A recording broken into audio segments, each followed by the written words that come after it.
from? That's pretty well airbrushed.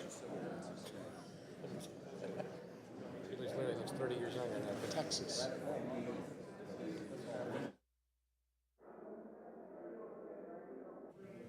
Davy Johnson. Yeah. And Darrell Evans. Three guys hit 40. Yeah, Davy Johnson managed. Yeah, that's who I'm thinking. Yeah, that's.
What if we all started tapping? Wouldn't that be fun?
The committee will come to order.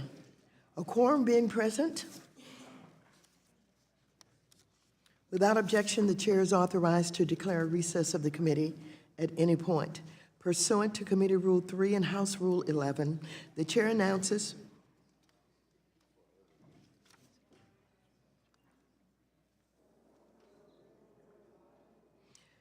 that the chair may postpone further proceedings today on the approving of the committee's views and estimates.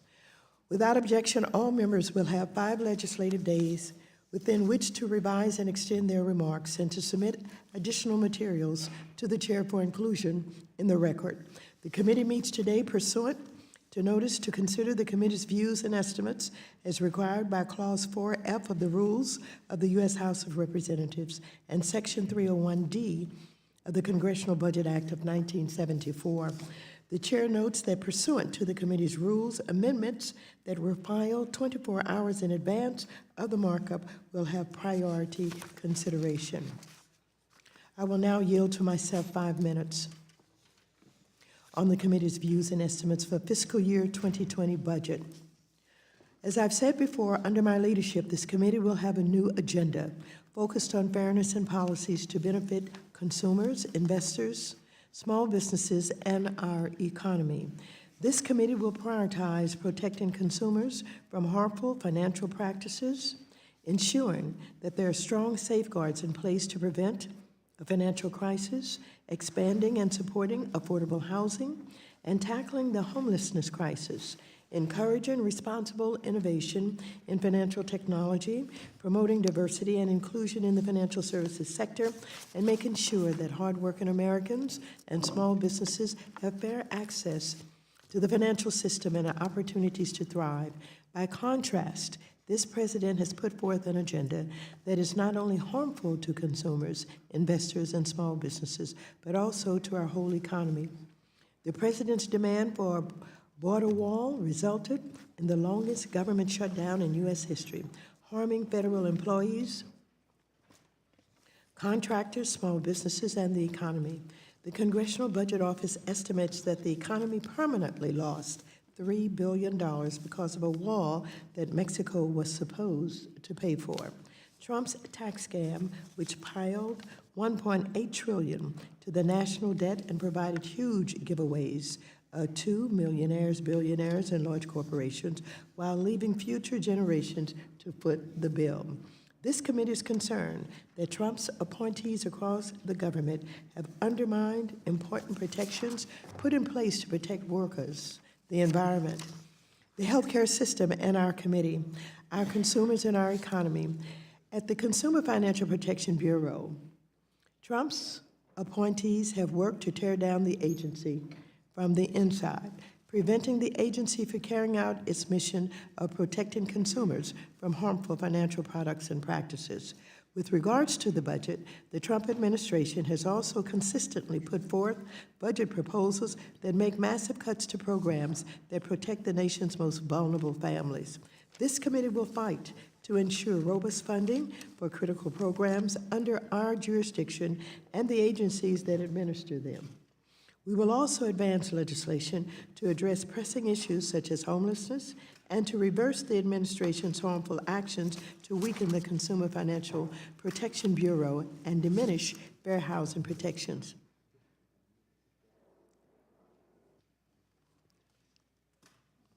It is a new day on this committee, and we're starting by putting hardworking Americans, consumers, and investors first.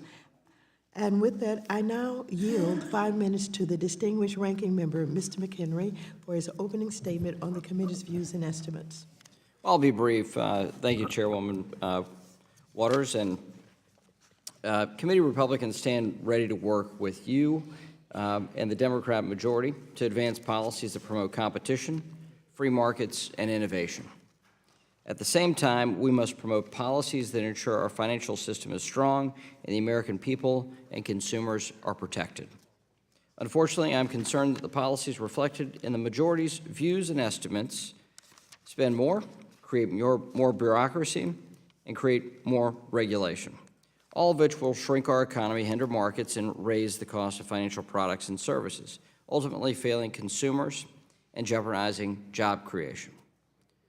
While there are areas that we have a mutual interest in addressing, such as the National Flood Insurance Program, GSEs, Housing Finance Reform, and the Export-Import Bank, I am concerned that the policies laid out today will not promote competition, unleash our markets, nor provide consumers with their choice of financial products and services.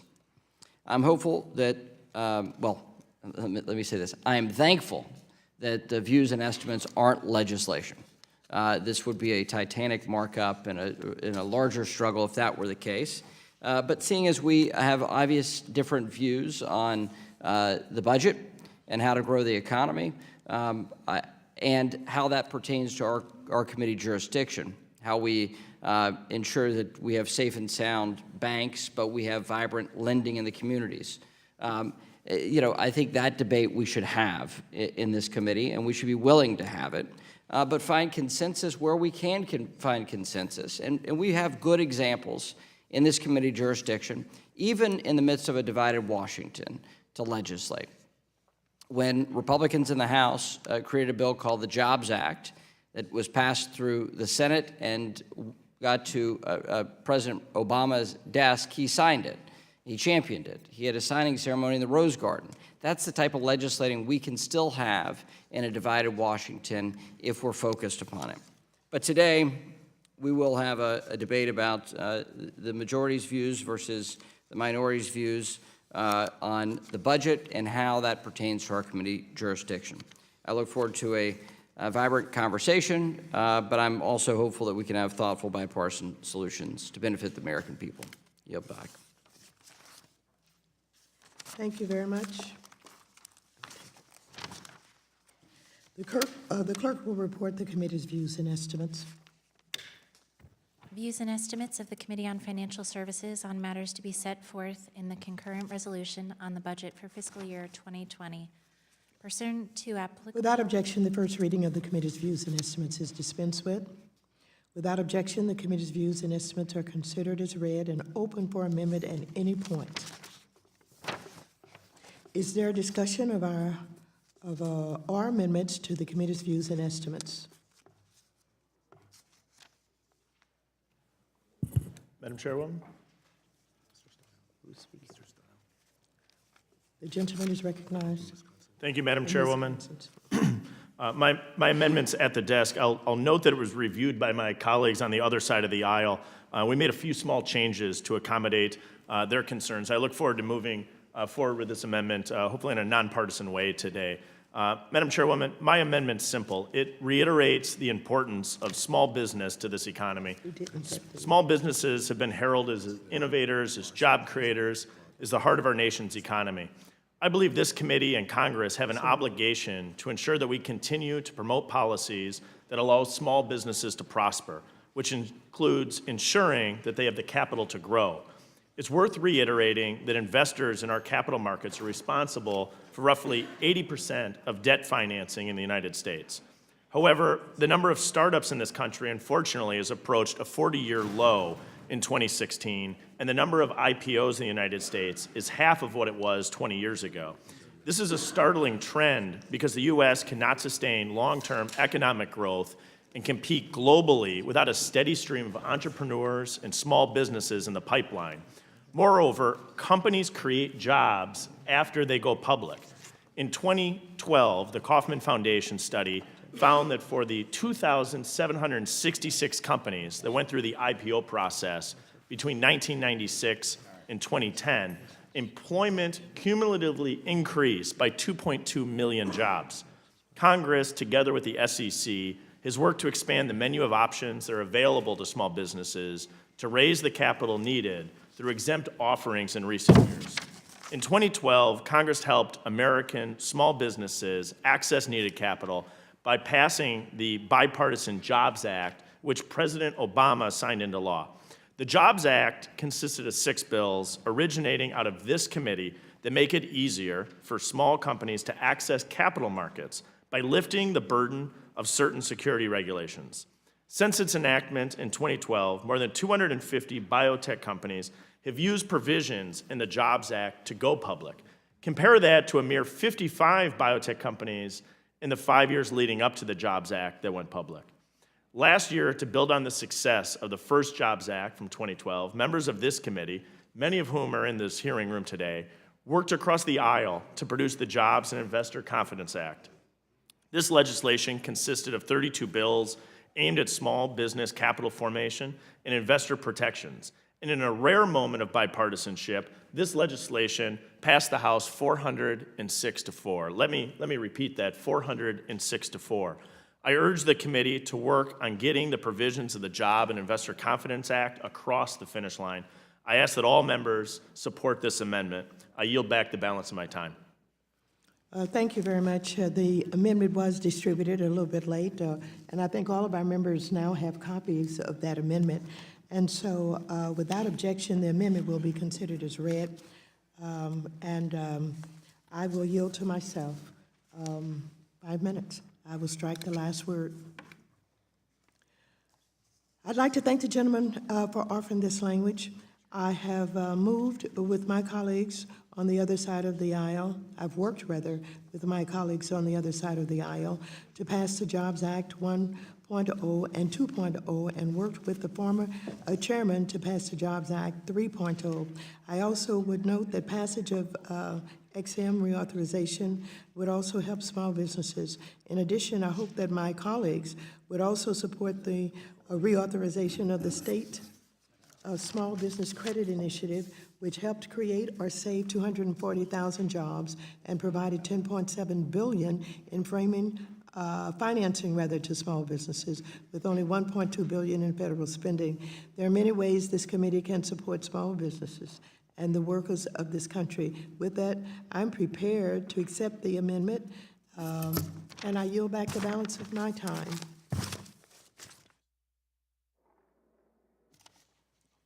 Is there anyone else who would like to be heard on this amendment? Without objection, the amendment, I'm sorry, Ms. Maloney. I move to strike the last word. I support this amendment, and I want to thank the gentleman for offering it. Capital formation for small businesses is important, and it's one of the SEC's statutory missions. So an amendment that simply urges the SEC to fulfill its mission is perfectly acceptable. Of course, I also believe that capital formation needs to be balanced against the SEC's other mission of investor protection. But this balance between capital formation and investor protection is a balance that our committee and the Investor Protection Subcommittee have dealt with successfully for a number of years. And I don't think this amendment undermines this, so I'm very glad to support it. And I thank you, Mr. Stile, for offering it and working with our side of the aisle in formulating the amendment. I urge my colleagues to support it, and I yield back. Will the gentlelady yield? Yes, I will. I appreciate that, and as those who had served on this committee know, when I chaired the equivalent committee last term and worked with Ranking Member Maloney at that time, we had a great bipartisan working relationship, and I am pleased that we're able to at least start off today with on a very positive note, looking at a continuation of a Jobs 3.0 type of package, as was noted by my colleague earlier. And by yourself, it was a package, 32 bills that were put together. There were no poison pills. There were no gotchas. It was really, truly an attempt to try to make sure that the heartbeat of the American economy, which is very different than a lot of other economies around the world, those small businesses, those startups, those entrepreneurs, that they're able to have access to the capital. And I had a front row seat to that when I watched my mom and my sister start their own businesses. My father started his own business. I'm hoping to instill that into my own kids as well, and I'm pleased that this committee is well on its way with doing that. And I look forward to working with the new chair of the Investor Protection and Capital Markets Subcommittee and with the chair as well as we move forward. And I hope this would become one of our top priorities, because we know, as was noted, 406 to 4. You couldn't get even more bipartisan in the opposition. 2 Democrats and 2 Republicans voted against it. So there was great unanimity on in the part of the House, and hopefully we'll be able to work with our colleagues over in the Senate to be able to get an equivalent package of bills across the finish line. So with that, I yield back to my colleague from New York.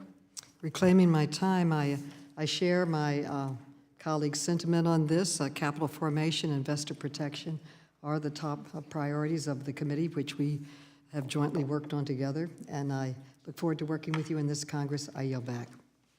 Thank you very much. Is there further debate on the amendment? If not, the question occurs on the amendment. All those in favor of the amendment say aye. Aye. Those opposed, nay. The ayes have it.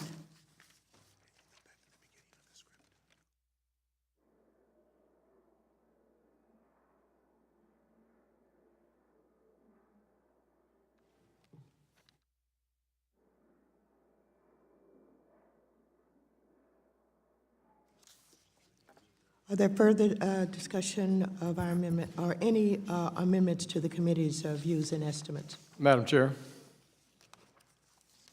Madam Chair. Seeking recognition. Move to strike the last word. The gentleman is recognized. Madam Chair, I have an amendment at the desk. For what purpose? Do you have amendment at the desk? The amendment will be distributed. I thank the Chair. This amendment would make a modest but important addition to the majority's views and estimates document to include a new section referencing the emerging field known as Fintech, or innovative financial technology.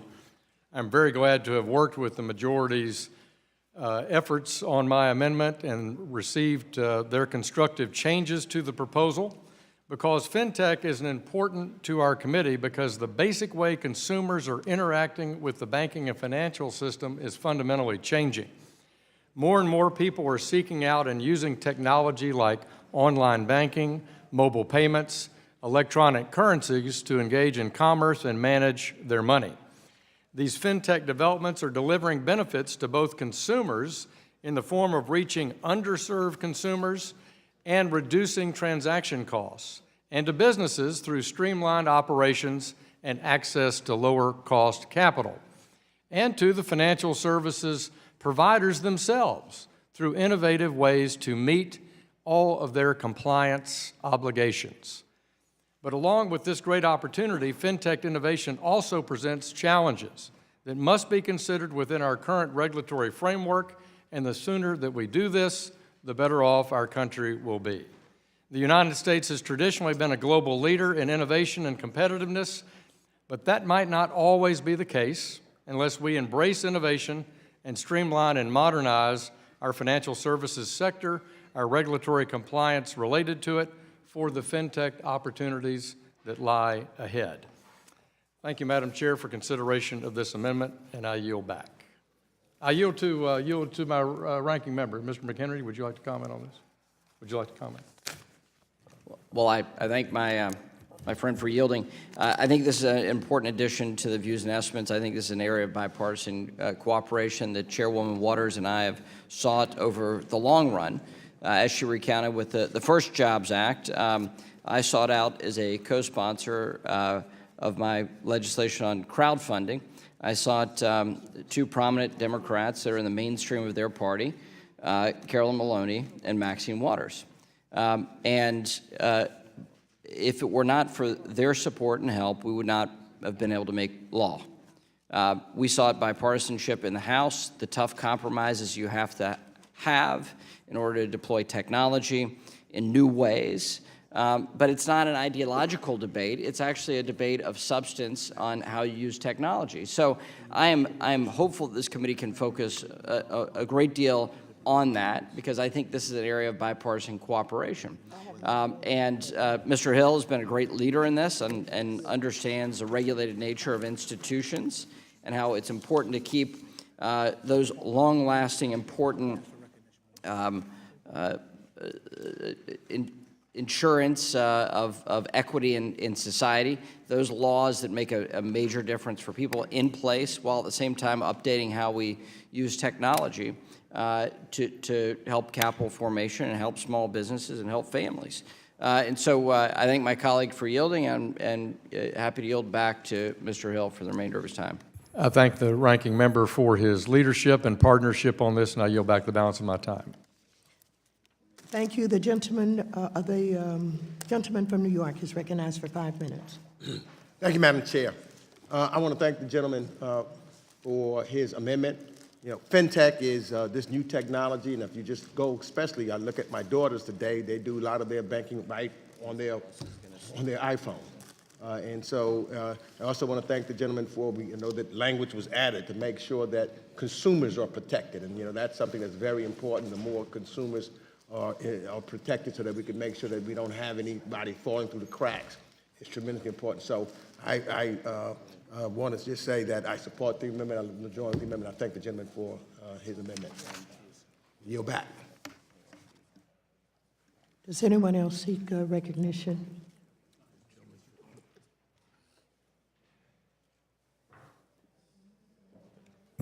Chairwoman. The gentleman from Ohio is recognized for 5 minutes.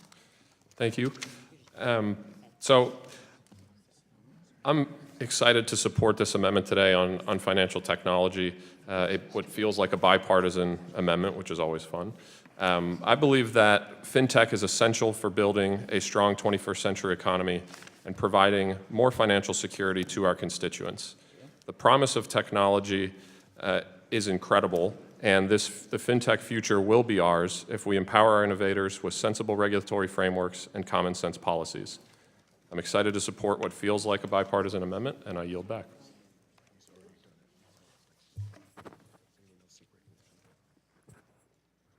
The gentleman from Massachusetts, Mr. Lynch, is recognized for 5 minutes. Thank you, Madam Chair.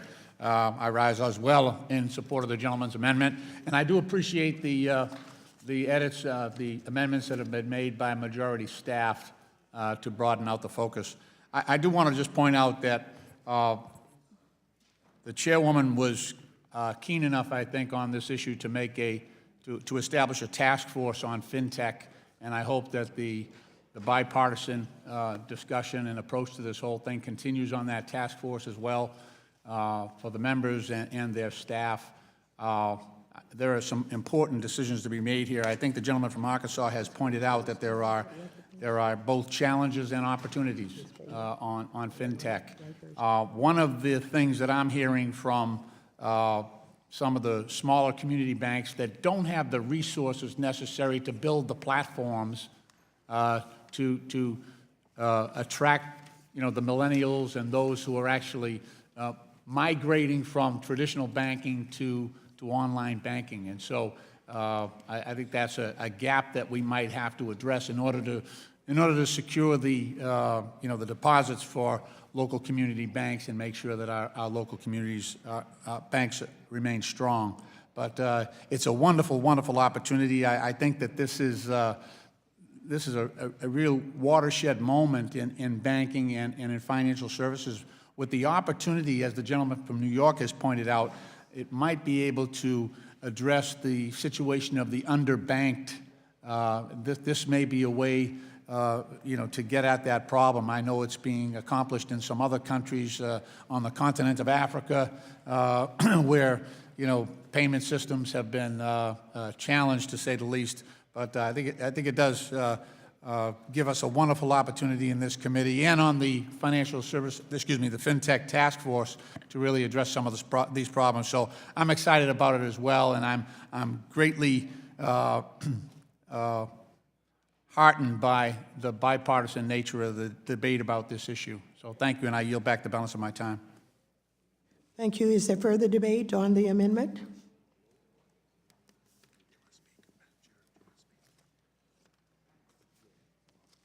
I move to strike the last word. As Americans bank and access credit in new ways utilizing new technologies, It is important that we encourage responsible innovation with the appropriate safeguards in place to protect consumers and without displacing traditional banking institutions. I have great hopes that fintech firms can open up opportunities for those who have been excluded from access to responsible credit. But I strongly believe that there must be adequate protections for consumers in the fintech marketplace. Given concerns expressed by regulatory experts and consumer advocates, we should be careful and seek to strike the right balance. We should certainly not establish an enforcement-free zone. The fintech industry is no different. The committee is on the record supporting responsible financial innovation and including it as a priority in our oversight plan. However, without proper regulation, fintech products may have insufficient consumer protections and data privacy safeguards. Furthermore, without regulation, fintech products may use technology to hide discriminatory lending and servicing practices that further harm low-income and minority borrowers. I thank the gentleman from Arkansas for working with us to improve this amendment, and I urge my colleagues to support the amendment. And with that, I will yield back the balance of my time. Is there further debate on the amendment? If not, the question occurs on the amendment. All those in favor of the amendment say aye. Aye. Those opposed, nay. The ayes have it. The amendment is agreed to. Madam Chairwoman, Yes? I have an amendment at the desk.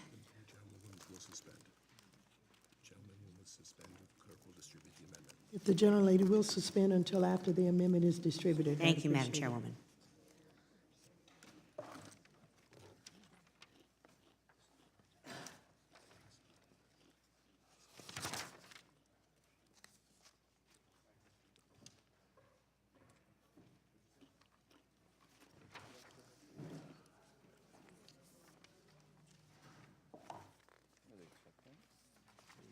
There's no problem.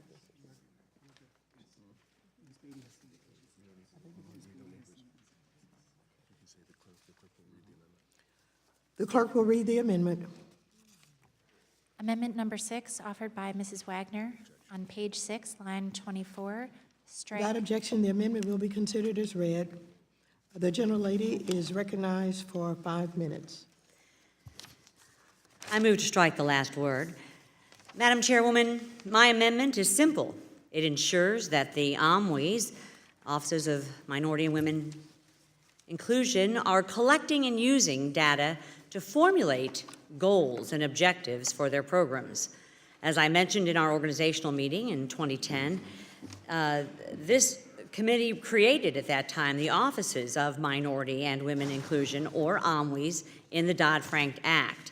The OMWIs are tasked with fostering innovative solutions to expand equal opportunity in hiring, retention, and promotions. An equal playing field is an imperative component of building a successful workforce and attracting talent. I am offering this amendment today to ensure that data collection and quantitative research are what's driving the OMWI programs and their programmatic goals, particularly as it relates to expanding equal opportunity in recruitment, retention, and promotion issues. We had a very robust discussion during the organizational meeting, and I want to thank Congresswoman Joyce Beatty for working together with me to ensure that data collection, research, and analysis remain a core focus of the subcommittee and the OMWIs. I urge my colleagues to support this amendment, and I will yield back the balance of my time. Thank you very much. The gentlelady from Ohio, Ms. Beatty, is recognized for 5 minutes. Move to strike the last word. Gentlelady is recognized. Thank you, Madam Chairwoman. And I'd like to thank the ranking member and certainly say to all my colleagues, again, in the spirit of bipartisanship, seems like we're on a roll this morning, Madam Chair. Let the record note that we are also in agreement with this amendment, and I thank the ranking member for including some of the language that we used in working with her team. Also, I think she's absolutely right. We got off to a great start receiving a significant amount of data that will help guide us. And we will continue to hear from experts and receive data as well as going beyond that. Let me also thank the ranking member for talking about the innovative solutions, and by including her language and saying including by using data, it allows us to also hear of the stories that we're going to hear from the OMWEs and to go beyond just pure data collection. And I think that's very important as we get the total picture. Thank you, Ranking Member, and thank you, Madam Chairperson, and I yield back. I move to strike the last word. I want to thank the gentle lady from Missouri for her continued support for diversity and for the OMWEs. And so in recognizing myself, I want to not only thank the gentle lady for offering this amendment. As she knows, we created the Subcommittee on Diversity and Inclusion because even though the data overwhelmingly shows that diversity is good for companies, in addition to being good for the entire country, data is needed, especially regarding the makeup of corporate boards and at the C-suites. And let me just say to Ms. Beatty, who is our subcommittee chair, I want to thank you not only for the work that you have begun to do on diversity, but I want to thank you for the time that you have spent strengthening the OMWEs. You've been working on the Office of Women and Minority Inclusion ever since you first entered the Congress of the United States. And with the work that you have done, it puts you in a position understanding still what needs to be done. And so I'm appreciative for the leadership that you are providing. And for the gentlelady from Missouri, it is this kind of cooperation that our ranking member was alluding to early on, and some others this morning, as they talk about those areas that we agree on. Of course, there will be areas that we don't agree on, but this is an important area.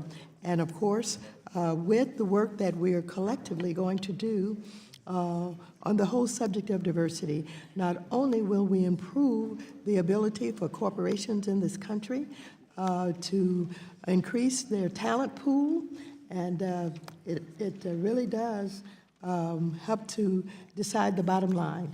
And so I want to thank you so very much, and I will now yield back the balance of my time. Is there further debate on the amendment? If not, the question occurs on the amendment. All those in favor of the amendment say aye. Aye. Those opposed, nay. The ayes have it. The amendment is agreed to.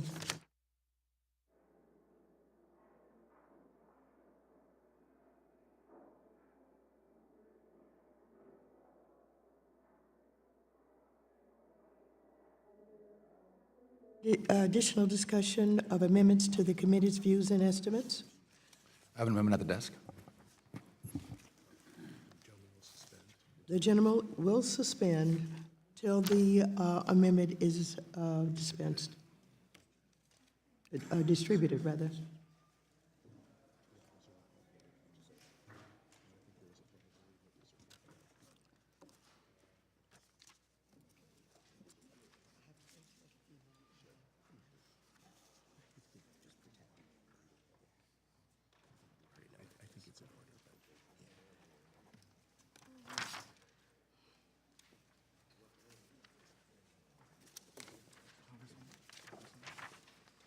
Madam Chairwoman, I reserve a point of order against this amendment. A point of order has been requested.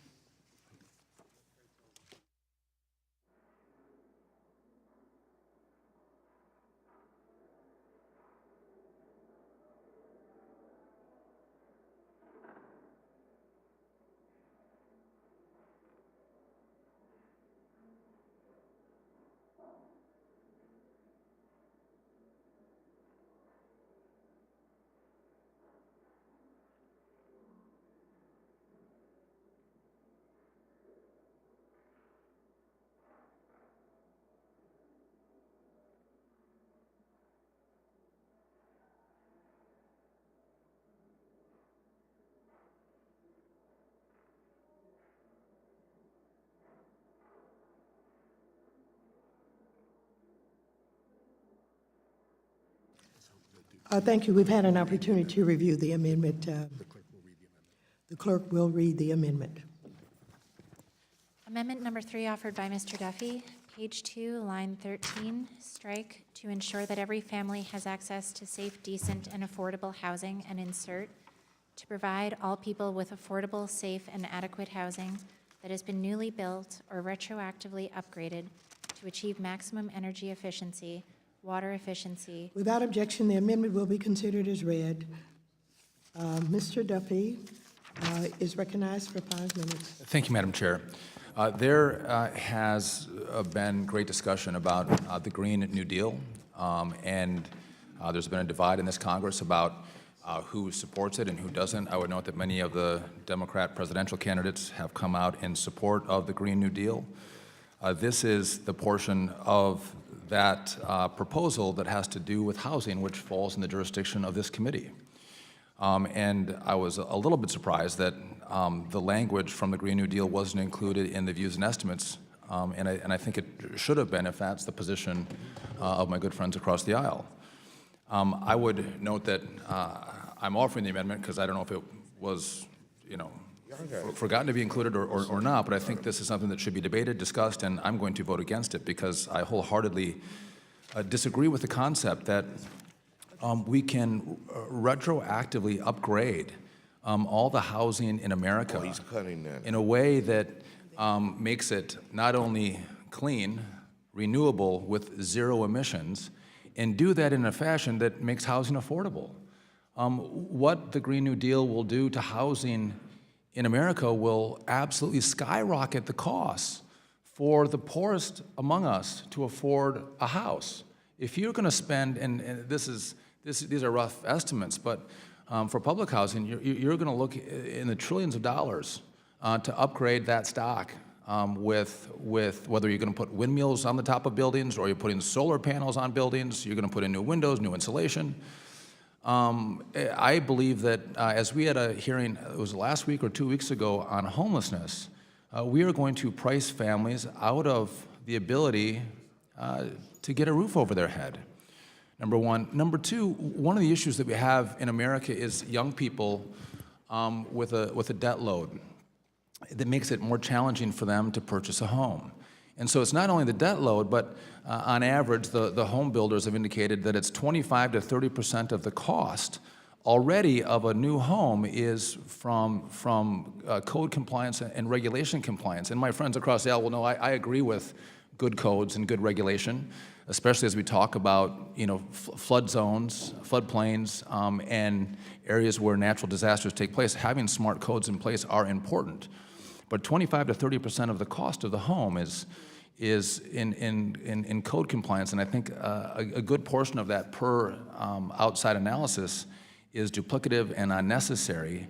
And if you look at mandating all of these new costs on every new home that's built, you are going to drive new young millennial Americans out of the price range to buy a new home, and a home means living the American dream. And so I think this is something that should be debated, it should be discussed, and again, I'm going to reiterate the point that you can't have, especially where I live, 0 emission renewable energy in Wausau, Wisconsin. It doesn't happen. We just had a polar vortex. We don't have enough wind for windmills to heat our homes or drive our cars. We don't have solar panels that are going to heat our homes in the winter. It thoroughly doesn't exist. It can't happen. And so if you want to say, well, then you can't live in Wisconsin or Minnesota or Montana, you have to move somewhere to the middle of the country. Okay, let's have that discussion, but let's not force people in a Green New Deal to not be able to live in their homes or to spend thousands and thousands of dollars trying to become a 0 emission home when they can't barely afford their mortgage the way it is. And so I think that this idea is catastrophic for American housing. And because we have a lot of people in this committee and a lot of presidential candidates who believe in this language, I do think it should be debated, Madam Chair, in the views and estimates. And so I want to have that discussion. But again, I know what this does for the cost of housing. I know what it's going to do to the homeless. I know what it's going to do to the amount you pay in your rent. And it is going to make housing unaffordable in America. And if we had a conversation about how many people are homeless and you wanted to look at the cost of aircraft carriers, that we could not be able to take people off the streets and put them in homes, this is going to, you're going to have 10 aircraft carriers, maybe 20, the whole fleet, Madam Chair, is going to have to go to try to pay for what many Democrats have supported in the Green New Deal. So I'm opposed to it, but I look forward to the debate, and I was a little shocked that it wasn't in the views and estimates because it has been adopted and loved by my colleagues across the aisle. With that, I yield back. Thank you very much, Mr. Duffy. Do you plan on voting for this amendment yourself? What was that, Madam Chair? Do you plan on voting for your amendment? Oh, no, I don't. But I want to debate it. I'm not going to vote for it. Are you going to vote for it, Madam Chair? Listen, I have a real appreciation for your concerns, but we are dealing with a very real homeless crisis in this country, and this amendment is not taking it serious. Ladies and gentlemen, on this side of the aisle, I ask you to vote no on this amendment. Would the gentlelady yield? Yes, I will yield. Is the gentlelady, Chairwoman, saying that the Green New Deal is not serious? Oh, Lord. I beg your pardon? You said this is not serious. Are you saying that the Green New Deal is not serious? I just want to make sure we're on What the I'm same page saying on that. is, 'Cause I agree you it's are not. not serious. Well, you said that this is my amendment. Are you saying my amendment isn't serious? Reclaiming which my means time. The Green New Deal isn't? Reclaiming Serious? my time. We need to look for real ways to make our homes more energy efficient and sustainable, and this amendment does not reflect a thoughtful approach to the topic. Is there any more Madam Chair. debate? Madam Yes. Chair. Mr. Clay from Missouri, you're recognized for 5 minutes. I move. Move to strike the last I word. move to strike Thank the you. last word, and I really don't know what to recommend on this amendment. Should it be a yes or no? Because it seems as though my friend from Wisconsin wants to make this about, make decent housing about an either-or proposition. And I think it's so hypocritical that we are going to inject a piece of legislation, which is really more of a broader concept and a framework for discussion about where we should be heading as a country when it comes to climate change, when it comes to scientific fact about what is happening to our atmosphere and the earth that we live on. But to bring it up as far as our views of this committee and to have a gotcha moment, I think is ridiculous. And so I'm going to say that, you know, decent housing, it should be a right for every American. And how we get there, it should be a serious discussion about what kind of programs need to be put in place so that we can have net zero energy efficient homes so that people of low and modest income can save on utility bills. So how dare we try to make a game out of this? I think it's ridiculous. And so at this point, I will say to the committee to vote this amendment down because it's not serious. And I yield back. Thank you very much. Is there further debate on this amendment? Madam Chair. Madam Chair. Gentleman is recognized, Mr. Stiles. Thank you. I yield to my colleague also from the great state of Wisconsin, Mr. Duffy. I appreciate the gentleman from the really great state of Wisconsin for yielding. Listen, I am delighted to hear my good friends across the aisle say this isn't serious, because it's not serious. You're right. And to call us hypocritical, we have a very good working relationship, and we are on the same page on what we have to do on housing and get more people in housing. But when you call me hypocritical for introducing this bill, I take a little bit of offense to that because I didn't sign the Green New Deal. My name is not on the Green New Deal. Will the gentleman yield? I will not yet. Maybe at some point in the future I will. I would note that the chairwoman from California, her name is on the Green New Deal. My colleague who chairs my committee, his name is on the Green New Deal. And so to say that the my Green New friend Deal, Neil the from Green, this is my Wisconsin. time, if the Green New Deal isn't serious, I wholeheartedly, fundamentally agree with you. But I didn't sign it. My name doesn't appear on it. And if your name appears on it, don't call me a hypocrite. Don't call me not serious. What my I friend think the plan, Neil, one moment I would. let me clarify Okay. for you what I I'd yield. said. The amendment. Oh, I can't yield, it's not my time. The amendment, I yield to my colleague. thank you. I didn't call you hypocritical. The amendment's hypocritical Thank you for that. because Thank you. here's where we are, is that we are discussing decent housing, and we're in the housing section. This is not about the Green New Deal. Yes, I am a co-sponsor of the Green New Deal, and you know why? But I only because have for 3 minutes 20 left. years. I reclaim my time. I yield back to Mr. Duffy. Thank you. And you guys are going to have to be able to come back, but I agree with you, it's not serious, and we're all about making sure we have affordable housing. And having a heartful bipartisan discussion about that, that's what it's going to take to get it done. But when I look at the Green New Deal and the portion of the Green New Deal that is relevant to this committee, that's, I didn't bring up all the other stuff in there. I'll call it stuff in there. I brought up the language that's specific to our jurisdiction. And I do think it's appropriate to debate it and to discredit it because I think the gentleman understands that this is going to drive up the cost of housing.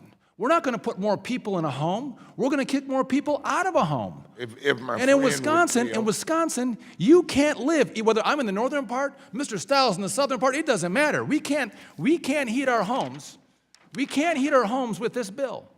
And so I'm happy that my friends say this is not a serious proposal, because I agree with you, it is not. It's going to drive, I'm all about making sure we do things more cleanly, more energy efficient.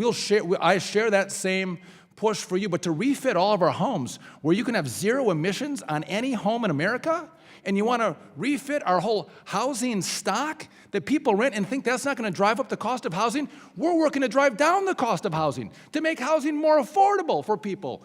And all of a sudden, you guys are signing on to bills that will drive up the cost of housing. And again, there was pictures up here talking about homelessness, and you had aircraft carriers. My goodness, this is going to cost an arm and a leg, and people can't afford it. And if we care about people, we should care about the cost that it will take from their pocketbooks to get them into an affordable house that they can live their dream in, live their American dream in. Mr. Cleaver knows that all too well, what the American dream means. I've seen where he grew up, and he's like, you know what, my family deserves, families that live in my community deserve affordable housing. This will not make it affordable. And I'm not opposed to working with each other about making it more clean and more efficient and better and safer. But this deal will not do that. And that's why I want to debate it, and I'm fundamentally opposed to it. And I would yield back to the gentleman from the awesome state of Wisconsin. I appreciate that. I appreciate your comments, Mr. Duffy, as identifying the real problems with the housing policy and the Green New Deal. And I yield back my time to the chair. Madam Chair. The gentleman from Missouri is recognized. I would like to express my appreciation. I move to strike the last word. The gentleman is recognized. Actually, Madam Chair, this argument has essentially ended the discussion. And so I'm not sure what we're arguing about, because what we're arguing about has nothing to do with what we've been called here to do today. And so, in every melodrama, there is a predictable beginning, a middle, and an end. I call for the end so that we can vote and move on. Will the gentleman yield? I yield. Thank you so very much. Mr. Duffy has had his say. I appreciate the gentleman's interest in the topic of sustainable development, but he himself does not intend to support his own amendment. Then I would urge my colleagues to follow suit. Is there further discussion on the amendment? If not, Madam Chair. does the gentlelady from New York insist on her prior point of order? No, I move to withdraw my hold on this. I'd ask for a recorded vote.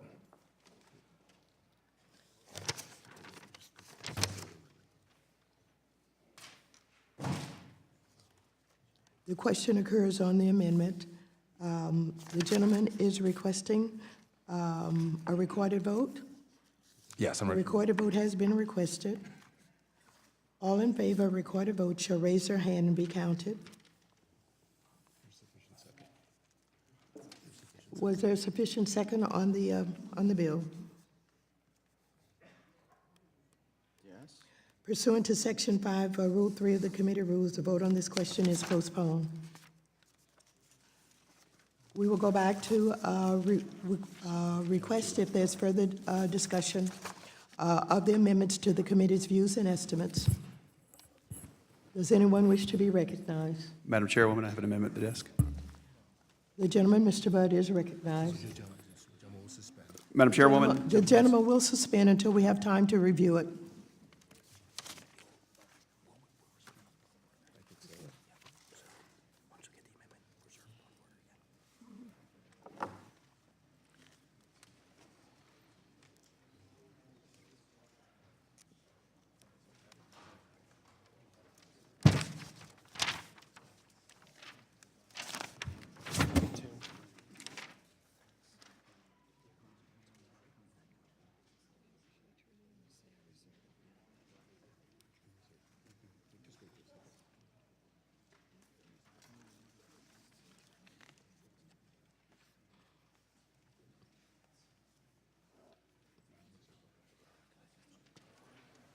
Madam Chairwoman, I reserve a point of order against this amendment. A point of order is recognized.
Will the clerk report the amendment, please?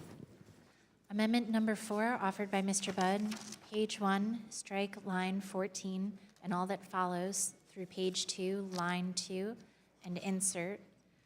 Over the last 2 years, our nation's economy and workers have experienced the benefits of an unleashed economy growing at an historic 3% rate. By the end of last year, unemployment hit a 47-year low. Average hourly earnings were up more than 33% since 2006. The national poverty rate reached its lowest level since 2002. Unemployment for African Americans and the Hispanic poverty rate each hit an all-time low. The committee supports these positive economic trends that have shared economic growth and opportunity, increased diversity and inclusion, and care for our most vulnerable population.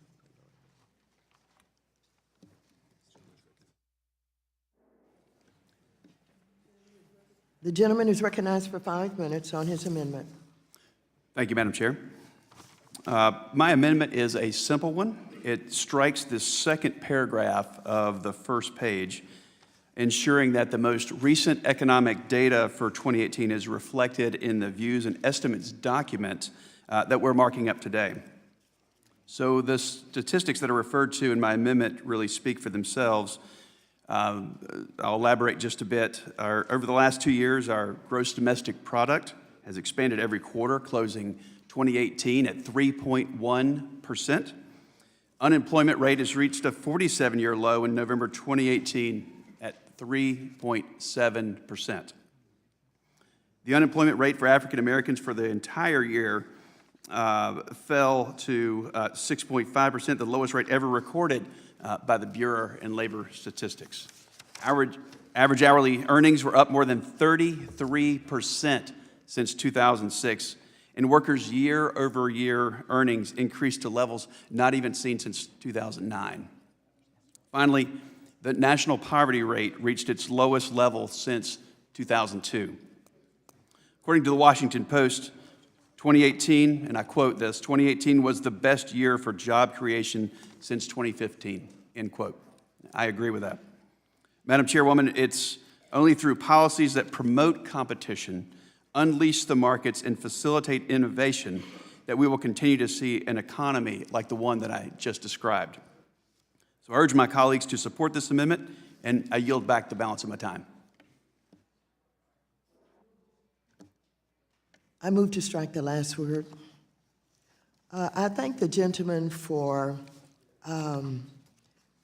presenting his point of view. However, I note that the gentleman basically struck a very important part of what I and my staff have tended to describe about what is happening with this administration, and I'm going to share that with you now.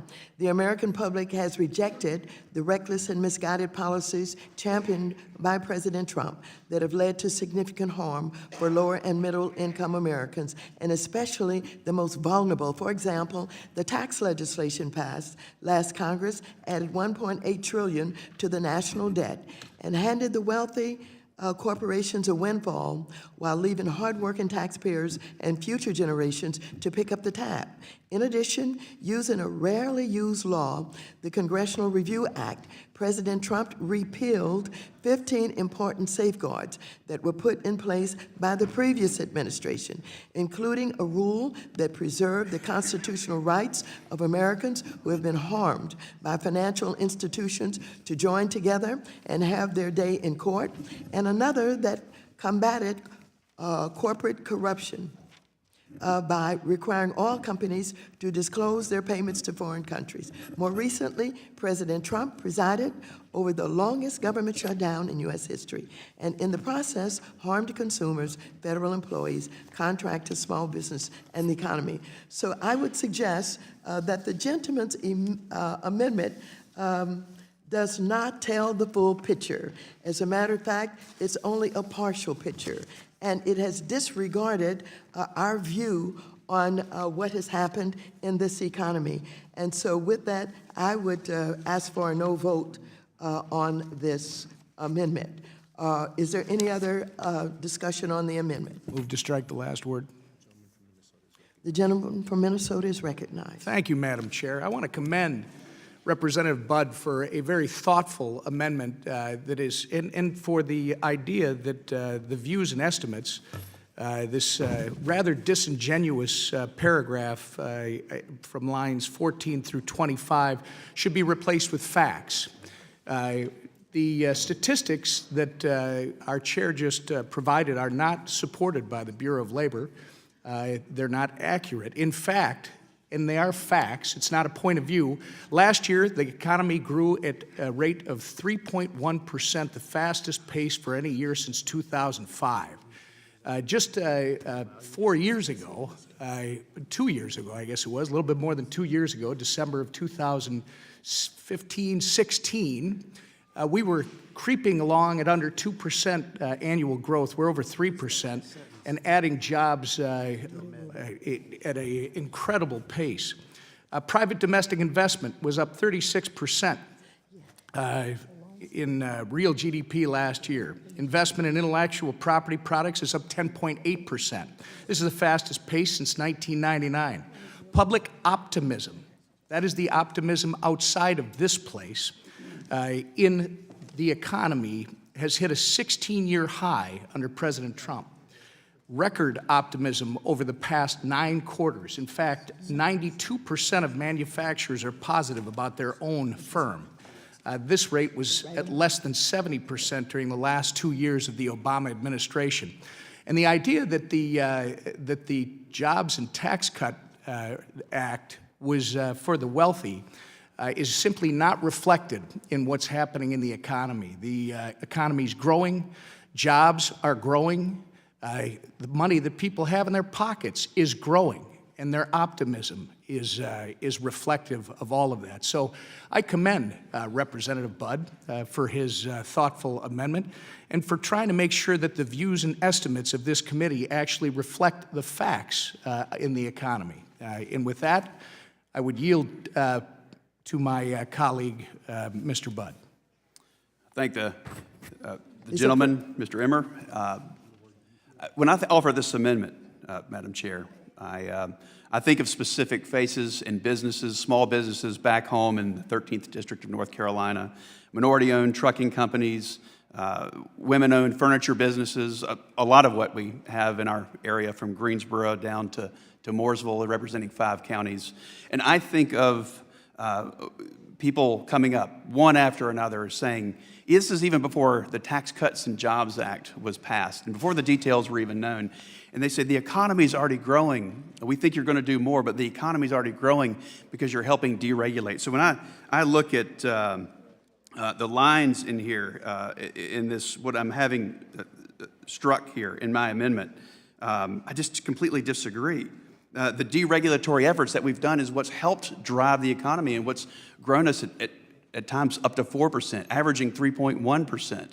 And this is the deregulatory efforts that is giving our small businesses, our minority business owners a chance. And so I think this is a smart amendment. It recognizes not just the facts and the figures that the Bureau of Labor Statistics offers, but it represents faces in small businesses back in not just the 13th District of North Carolina, but the whole state. I'm reminded of one business in particular. It's a women-owned furniture business who went out to buy a saw for her business. Now, this is not something you would get at your local hardware store. This was a $250,000 saw.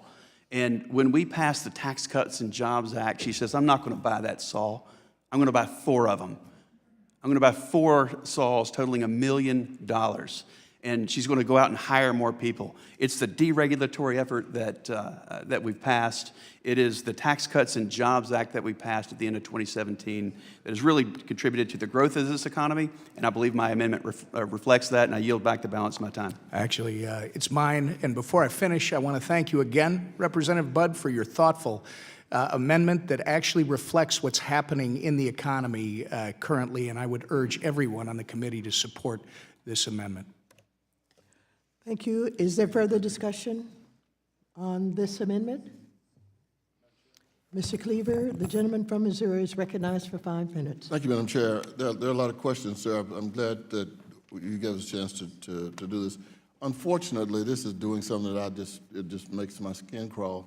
Because what we've decided to do is to go 100% into pure partisan politics. This is, I'm going to promote President Trump's 2 years, and everybody in here knows if we're going to get into this, then we're going to have to start talking about how the economy was already moving when President Trump was sworn in, and we can't have this discussion without talking about the tax cuts. And somebody mentioned earlier about the tax cuts already being paying the dividends. 80% of this $2.3 trillion tax cut is going to fall on Braxton, my 3-year-old grandson. It's going to fall on our children and their children.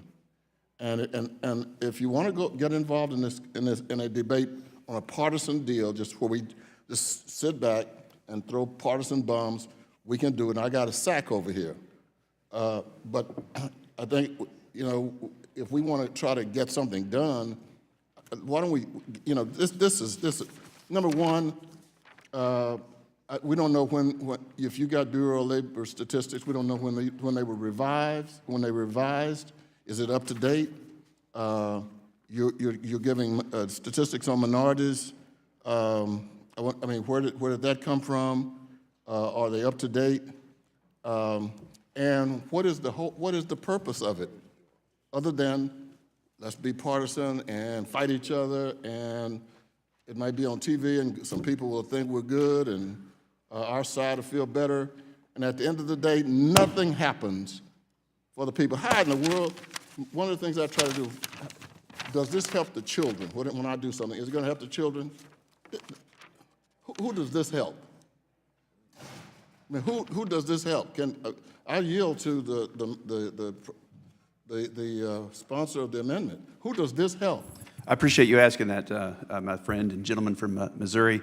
So when you ask who this helps and does it help the children, when I go around the district, parents come up to me with their Tax Cuts and Jobs Act particular, and they say, thank you. I'm going to take this refund, and I'm going to pay for preschool for my 2-year-old, and the wife at the time was pregnant, and so they're going to be able to continue to engage in this growing economy and pay for preschool because of the Tax Cuts and Jobs Act. And there's more opportunity out there. When I was elected in 2016. I'm going to have to reclaim my time because you couldn't go and doing some other stuff. We have continued to grow this economy. No, sir. The time belongs to the gentleman from Missouri. The gentleman yields. The time belongs to the gentleman from Missouri. No, you didn't yield. It was mine. I yield back.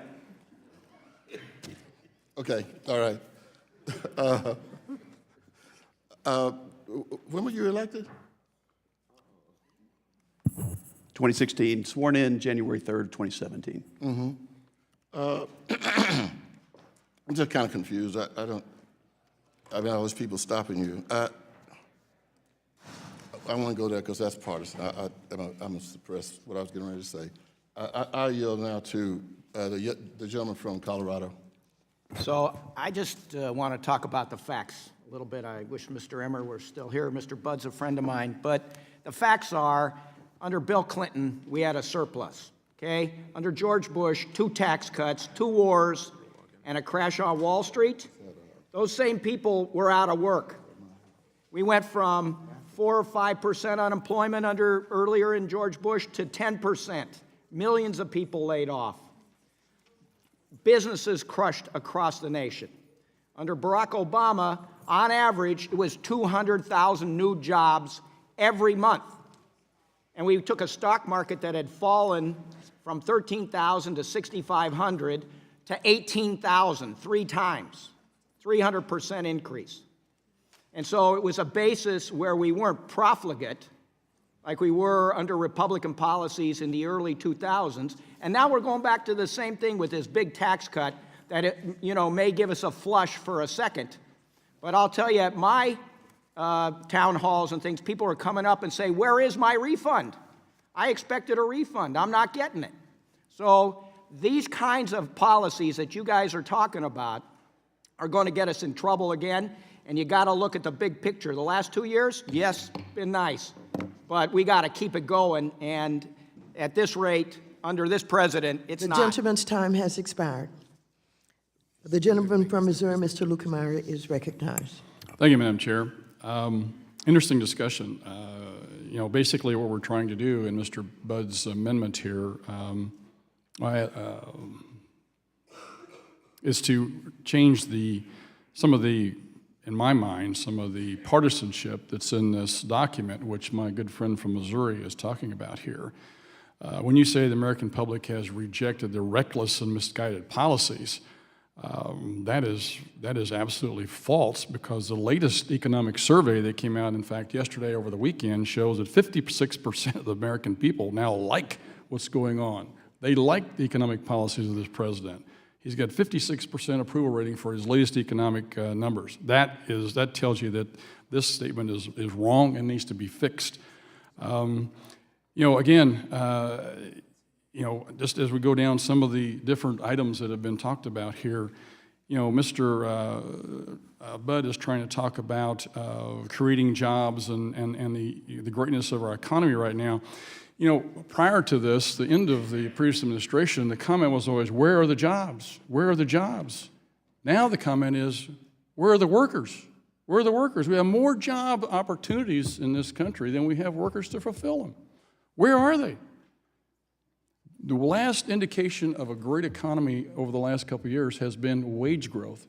That was a complaint that was out there for the first year of this administration.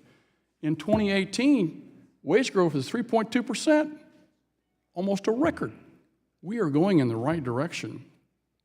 You know, whenever you talk about where the previous administration, where the economy was headed, let me remind you, the last year was, I think, either the third or fourth straight year of decreasing GDP, and it was at 1.9%, which is supposed to be the new norm, according to all economic experts, according to all liberal pundits, you know, Larry Summers included.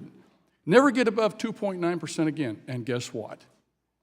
We had 3.1% this past year. This president and his policies are changing this. When you have decreasing GDP every single year over a series of years, that tells your economy is going the wrong direction. And my old algebra teacher taught me that's called a negative trend line.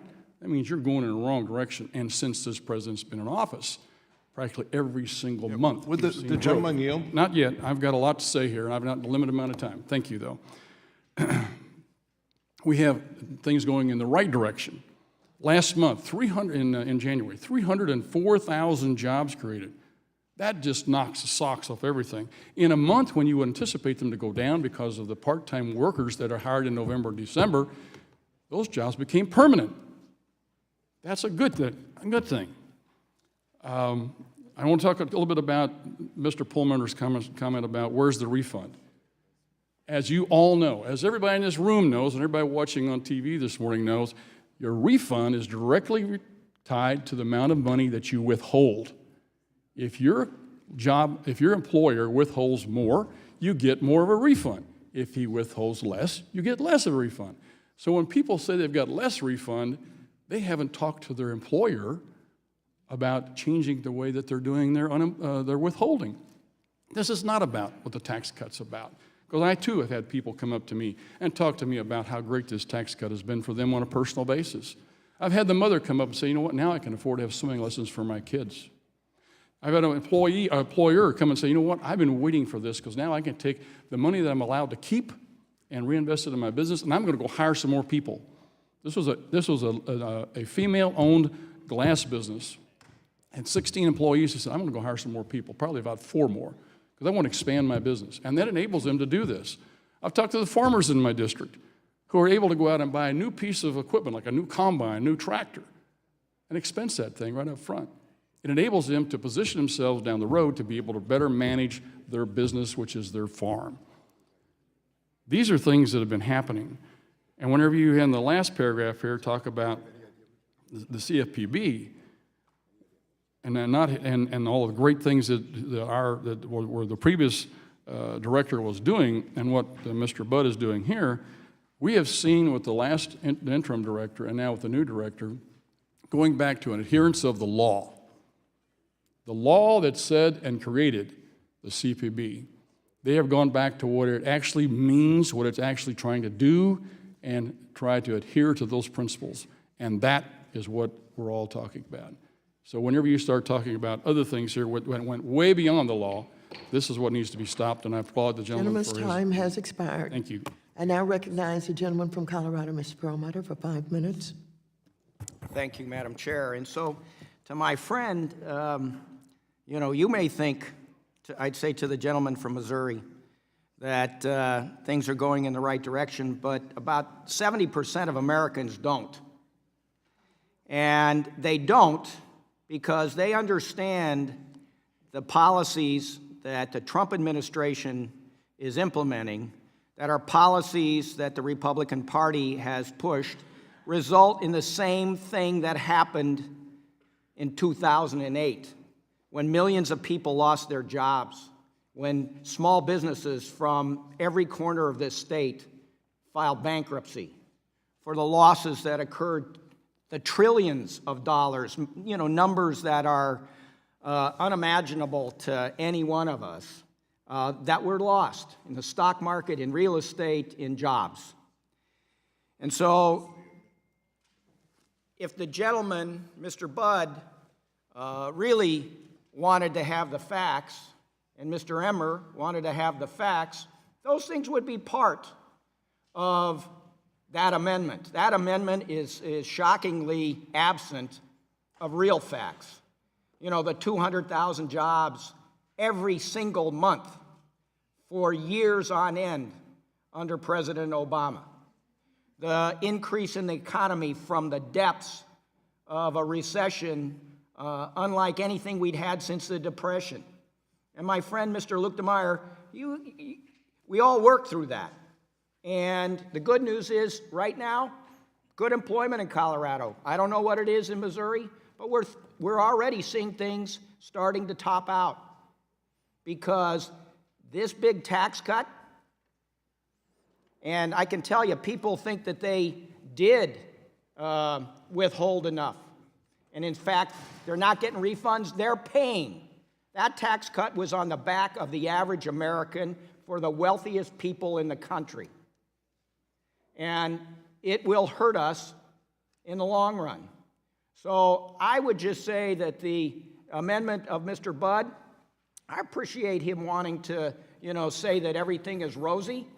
Okay, that's his right, but it certainly falls far short of giving the facts that really are appropriate. With that, I yield back. Madam Chair. Madam Chair. Is there someone who wishes to be recognized? Move to strike the last word. The gentleman from Texas, Mr. Williams. Kentucky. Mr. Barr. Who? Mr. Barr, you are recognized for 5 minutes. Thank you, Madam Chairwoman. And I asked for time to support Mr. Budd's amendment, and my good friend from Colorado, his description of the cause of the financial crisis, I have to admit, and he is a good friend of mine, but it is a head-scratcher. Basically, what we just heard is that free enterprise was the cause of the financial crisis. What we just heard was that government policy had nothing to do with the financial crisis, when in fact it was the government's policies which fueled the subprime mortgage bubble. It wasn't free enterprise that caused the financial crisis. But what we do see in a new era, under new leadership with new policies that embrace free enterprise, is growth. Finally, we have the highest level of economic output in this country in 13 years. 3% plus economic growth.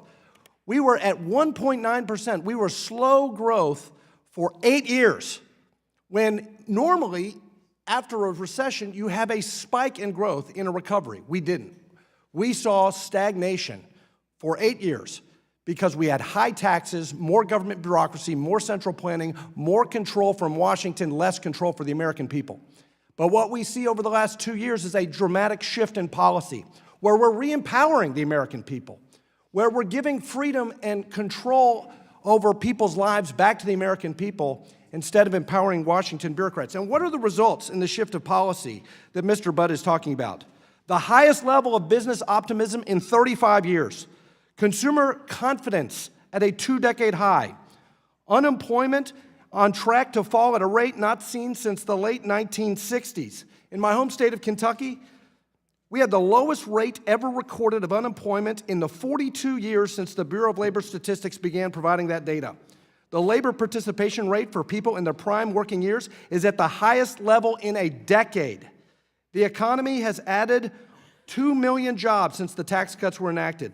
There are now more job openings in America than there are unemployed Americans. The Department of Labor has recently announced the largest annual increase in wage growth since the end of the recession.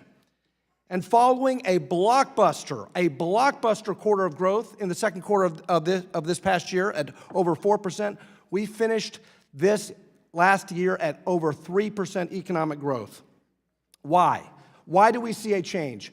Because the federal government is getting out of the way of the productive capacities of the American people.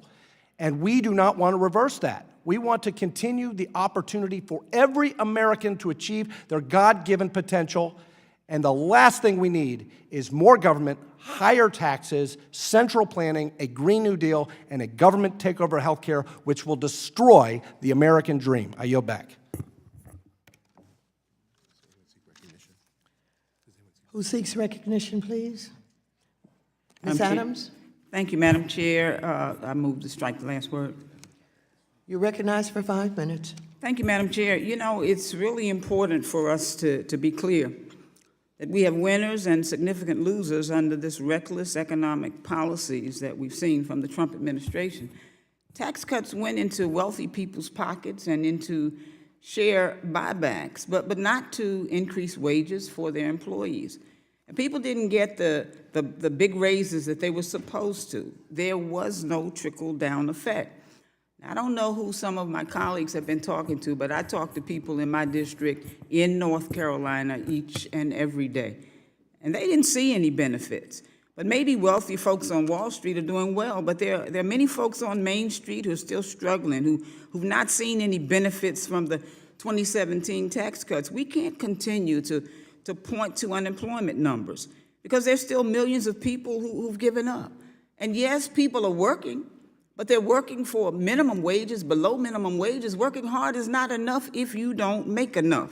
So when we hear the president talk about so many people are working and unemployment is up, people are working, but they're not making enough.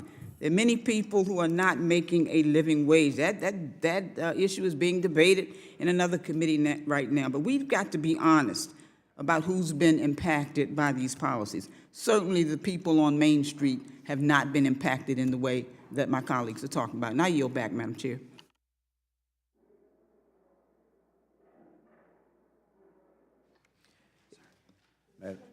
Is there further discussion on this amendment? Madam Chair. Mr. Williams from Texas is recognized for 5 minutes. Move to strike the last word. Gentleman is recognized. Well, first of all, I want to thank Mr. Budd for his amendment, but I'm interested, when I hear people talk about Main Street, there's probably no more Main Street person on this committee than I am. And I've been in business almost 50 years. I remember 20% interest. I remember a lot of things. And I'm here to tell you, in real time, business is good. Main Street is doing really well. As we've heard, there's more jobs than people. Now, when did we in our lifetime ever think we'd see more jobs than people? We never thought that. Minimum wage has been just blown out of the tub. We are competing for people like we've never done before. People that made $10 an hour are making $18 and $20 an hour because we need people. We're competing for folks. Growth, we're seeing growth. We've talked about GDP in that. And less regulations is what has helped this economy, has helped Main Street America. Main Street needs less regulations. They can count on that, and they are, and they're growing because of it. More startups.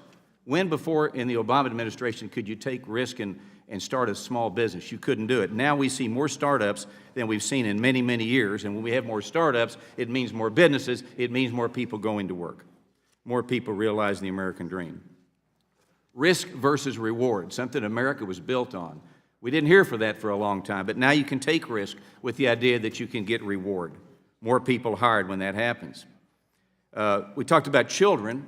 Well, I've had a lot of, I have a grandchild, and I've had a lot of people tell me that because of the tax cuts and the extra money they got, now their kids are playing sports. Their kids got some other things they hadn't have, and some people are even sending their kids to daycare and so forth. So that's working. The children are being taken care of. We talked about refunds, and my colleague from Missouri brought it up. People are getting more money. I employ almost 200 people. Withholding is less, so they get more money, and they're realizing it. They're not asking me that question. They're thanking me for more money in their checks.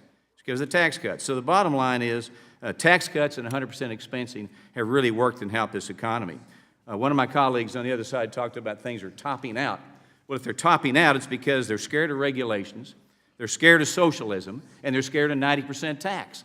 That's the reason you top out, and that's the reason we have people thinking that way.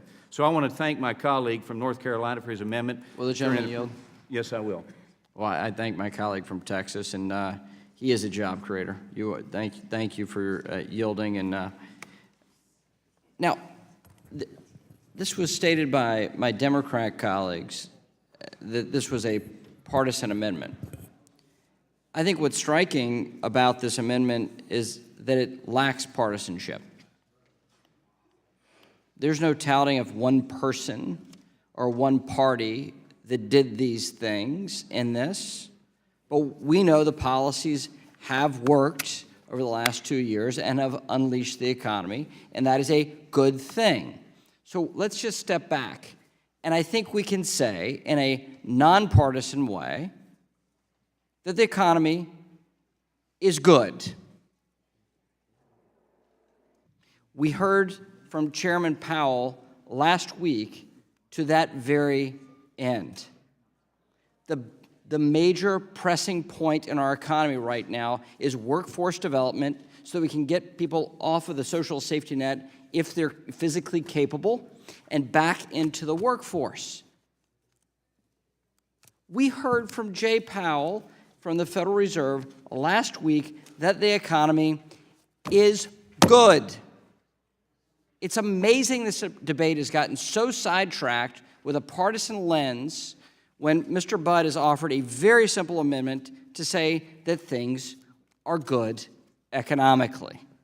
So let's just tap the brakes on the partisanship. Let's look at the content of what is being offered, and let's vote your conscience. I yield back.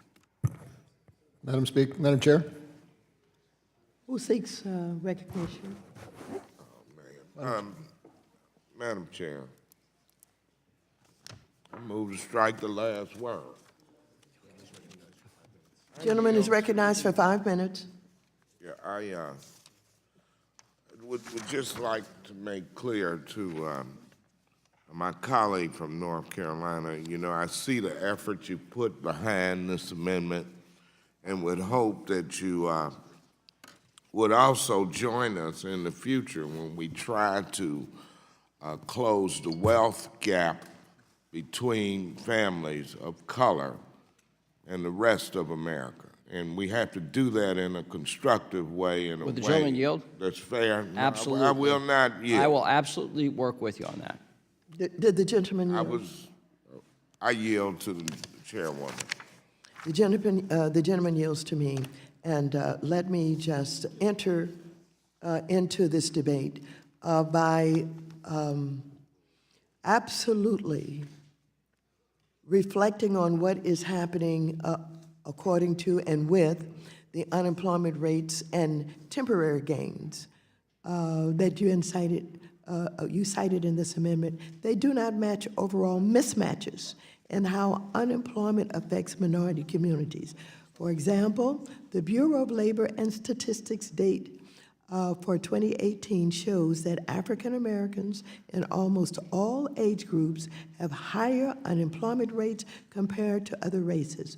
What's worse, Trump's tax scam will lead to lower-income Americans being relegated to poverty for generations to come. Workers in Americans' factories who are disproportionately people of color are being harmed by Trump's erratic trade policies.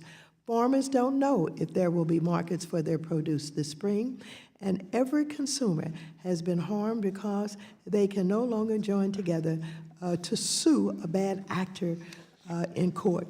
So, just as you have heard about neighbors who talk about what is happening with them and their families, we also hear from our constituents and our neighbors, and this is what they tell me.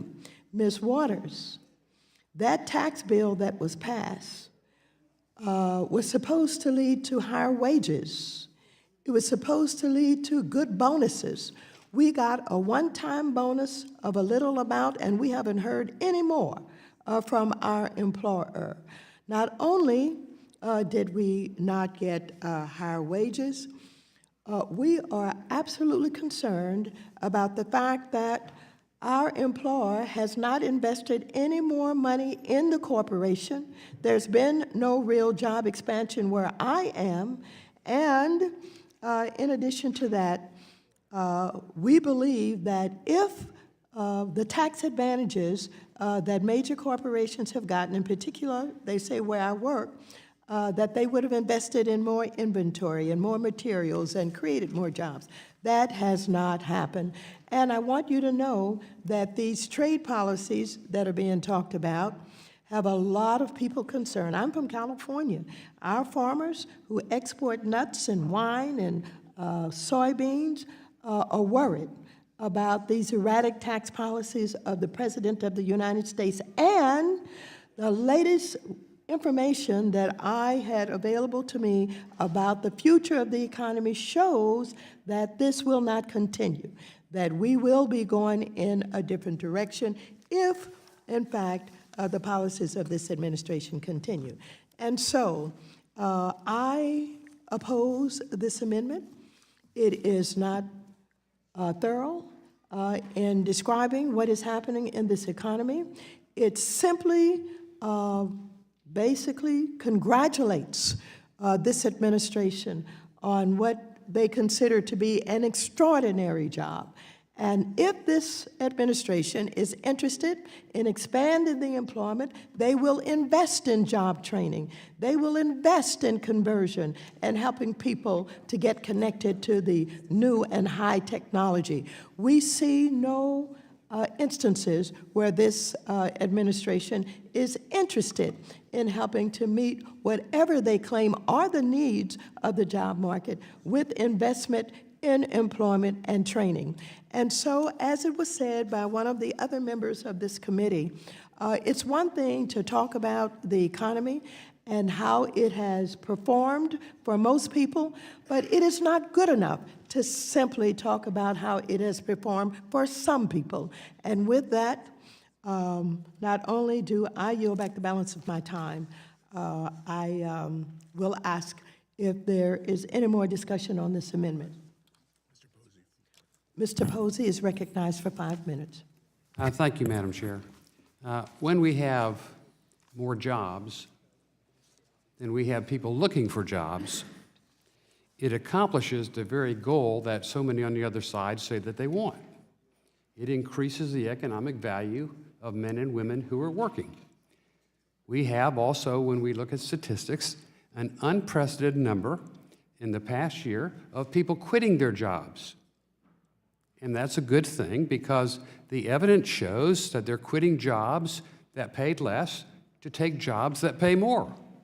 So when you look at supply and demand, it is all positives, and it's just kind of hard to imagine that people would want to dispute. It's a bad scenario when you have more jobs than you have people looking for jobs. I yield back. Is there further discussion? Will the gentleman from Mr. Caston? Madam Chair, move to strike the last word.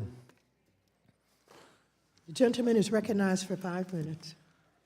I just want to make an observation to my colleagues across the aisle. If you really think that removal of government regulation and regressive tax cuts is a way to grow the economy, I'd like to introduce you to August of 2007. At that point, I was the CEO of a private equity-backed company. We had a couple $100 million behind us, and I get teased to my colleagues to this day for a memo I sent to our board saying, this is no time for us to invest in an acquisition strategy. Assets are far too expensive. We need to focus on organic growth. It's exactly the same argument you all are making right now. The month later, Lehman blew up, and we're scrambling to try to figure out how to buy assets on the cheap with a company that didn't know how to do it in an economy in free fall. To sit here right now and cherry-pick statistics is disingenuous. We have hugely widening wealth inequality. Average income is not a meaningful statistic. As a guy from Chicago, I'm very proud of the fact that Michael Jordan and I averaged 13,000 points over our careers. It's irrelevant. The median wage is the number to watch. Talking about what's happening with unemployment in African American communities and ignoring the massive over-incarceration of the African American community that understates unemployment in that community by as much as 20%. Boy, that's a massive understatement of the actual life experience that people have. Now, we have the ability in this body to cherry-pick statistics to make arguments, but I would submit to you that we have an obligation to look at the full slate of facts that matter. And let's get on to dealing with those full set of facts and move on actually dealing with the economy as it sits, not the economy as we'd like it to be. With that, I yield back my time. Thank you. Is there further debate on this amendment? Madam Chair. The gentlelady from California. Oh, I'm sorry. Are we on this side? Mr. Stivers is recognized for 5 minutes. Thank you, Madam Chair. Move to strike the last word. I'll be fairly, I won't take 5 minutes, but the Chairman of the Federal Reserve was just here last week, and as our ranking member said, Chairman Powell told us the economy is strong and went through some of these things. The statistics that Mr. Budd offers are facts. But it is also true, Madam Chair, that income equality is a problem. It is true that poverty is still too high, and racial and gender disparity in economic attainment is unacceptable. And as a committee, we should come together and accept the world as it is, but work to change it and make it better. The economy is strong. A lot of people are doing better, but there's a lot more work we need to do to help affect people that are at the bottom of the economic strata, and income equality is unacceptable. Poverty is still concentrated among folks in the African American community and other minority communities, and we all should be focused on fixing those things. And, you know, I'm a little disappointed we want to fight today. I hope we can all acknowledge that going forward, we have a lot of work to do to bring everybody into this growing economy. There are more jobs than there are unemployed people, but there's a lot of people who are not in the workforce, who aren't even counted as unemployed as we sit here today. We need to bring them back in the workforce. And so I hope we'll all roll up our sleeves and work together to represent and help all those people, Madam Chair. I yield back the balance of my time. Is there further discussion on this amendment? If not, does the gentlelady from New York insist on her point of order? No, Madam Chair, I withdraw my point of order. If there's no further debate on the amendment, all those in favor of the amendment say aye. Aye. Those opposed, nay. Nay. In the opinion of the chair, the nays have it. Ask for a recorded vote. Recorded vote has been requested. All in favor of a recorded vote shall raise their hand and be counted. There is a sufficient second, and a recorded vote is so ordered. Pursuant to Section 5, C5 of Rule 3 of the committee rules, the vote on this question is postponed.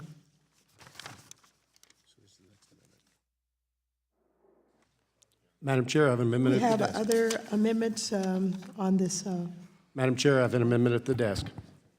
The gentleman from Ohio is recognized for 5 minutes. It is identified as Amendment 2. The gentleman will suspend until the Yes, ma'am. amendment is circulated.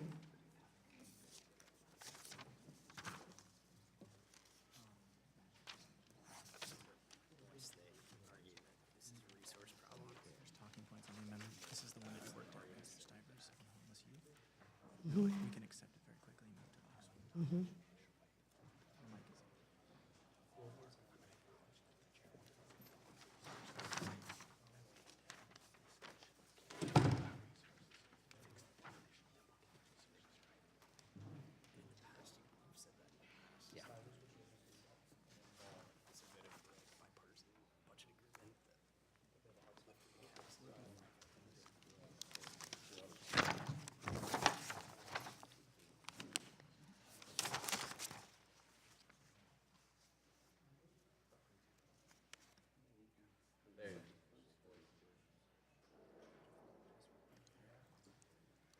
The clerk will report the amendment.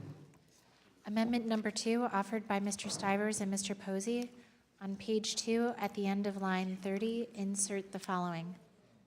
Without objection, the amendment will be considered as read.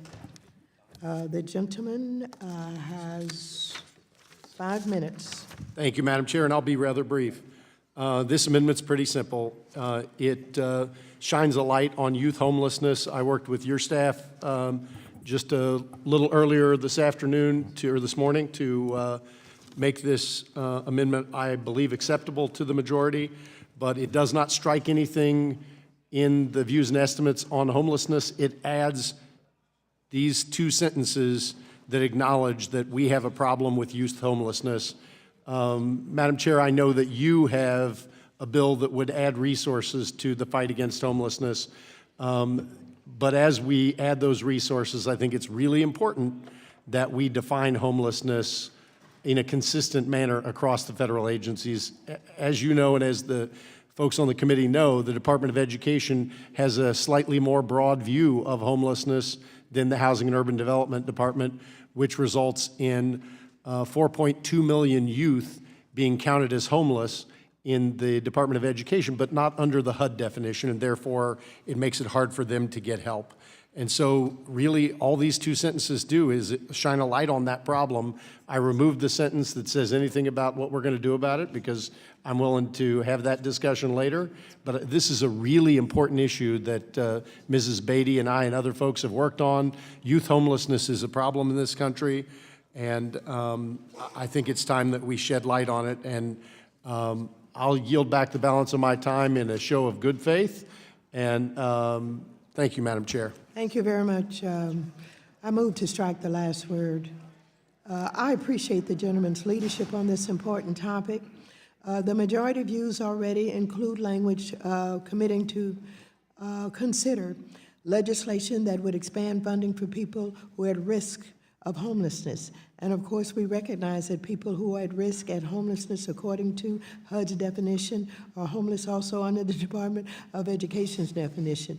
And I'm certainly committed to helping homeless children and youth, whether they are defined as homeless under HUD or ED's definition. So I want to congratulate you, Mr. Stivers, for the time that you have spent on this issue and in the way that you have worked with us. It is obviously an issue that you care an awful lot about, and I am absolutely appreciative for the passion that you have displayed on this issue, and I certainly support your amendment, and I would ask the members on this side of the aisle to please vote aye on the amendment. Is there further discussion on the amendment? Ms. Beatty is recognized for 5 minutes. Move to strike the last word. Thank you, Madam Chair, and thank you to Congressman Steve Stivers. And let me just say that I'm very pleased, as our chairwoman just stated, the majority views has highlighted not only our support, but the need for recognizing youth homelessness. Let me also share with my colleagues on both sides of the aisle that I'm very pleased to remind you that through the Family Unification Program, Congressman Stivers and I did actually work together, and it went beyond that. We were also very successful in getting some $25 million into that program. So as an encouraging point to many of you, after not only reading the data, we put together a tour and toured many of our facilities in both of our districts, and it was just overwhelming to see and to hear the stories. So again, you're going to hear from me on this committee, whether it's in full committee or on my subcommittee or on the housing subcommittee, that we're going to talk about the stories in addition to the data. And it was very compelling. We also received $500,000 in new vouchers, which people said this could not be done. So again, let the record show, Madam Chairman, in the majority, we are doing another bipartisan amendment. Thank you, and I yield back. Thank you very much, and I apologize, Mr. Posey. She was on your time, but you are now recognized for 5 minutes. Thank you very much. Thank you, Madam Chair. Thank you and the ranking member for holding this hearing, and thank Congressman Stivers for filing this amendment. Homelessness has proven to be a stubborn and a massive problem throughout the nation. A very simple amendment will ensure our nation's children are not left behind because of a faulty definition, and I hope that you will see fit to incorporate it into the final bill. I think this is a good first step, and I appreciate the fact that you encourage the other side of the aisle to support it as well, and I yield back. Thank you. Thank you very much. Is there further debate on the amendment? If not, the question occurs on the amendment. All those in favor of the amendment say aye. Aye. Those opposed, nay. The ayes have it. For what purpose? Do we have someone else that's seeking recognition? The gentleman from Kentucky has an amendment at the desk. I have an amendment at the desk. Thank you, Chairwoman. Clerk will distribute the amendment. Ask for- ask for-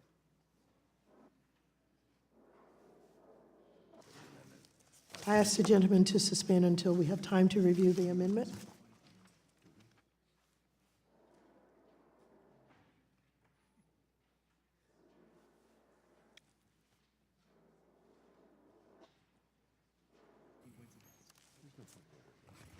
I don't think we have to reserve a point of order. I think it's in order. It's in order. Yeah, so we don't have to.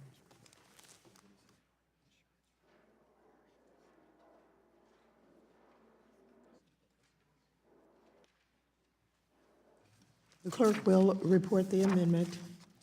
Amendment number 7, offered by Mr. Barr, page 8, strike lines 13 through 15 and insert its mission, period.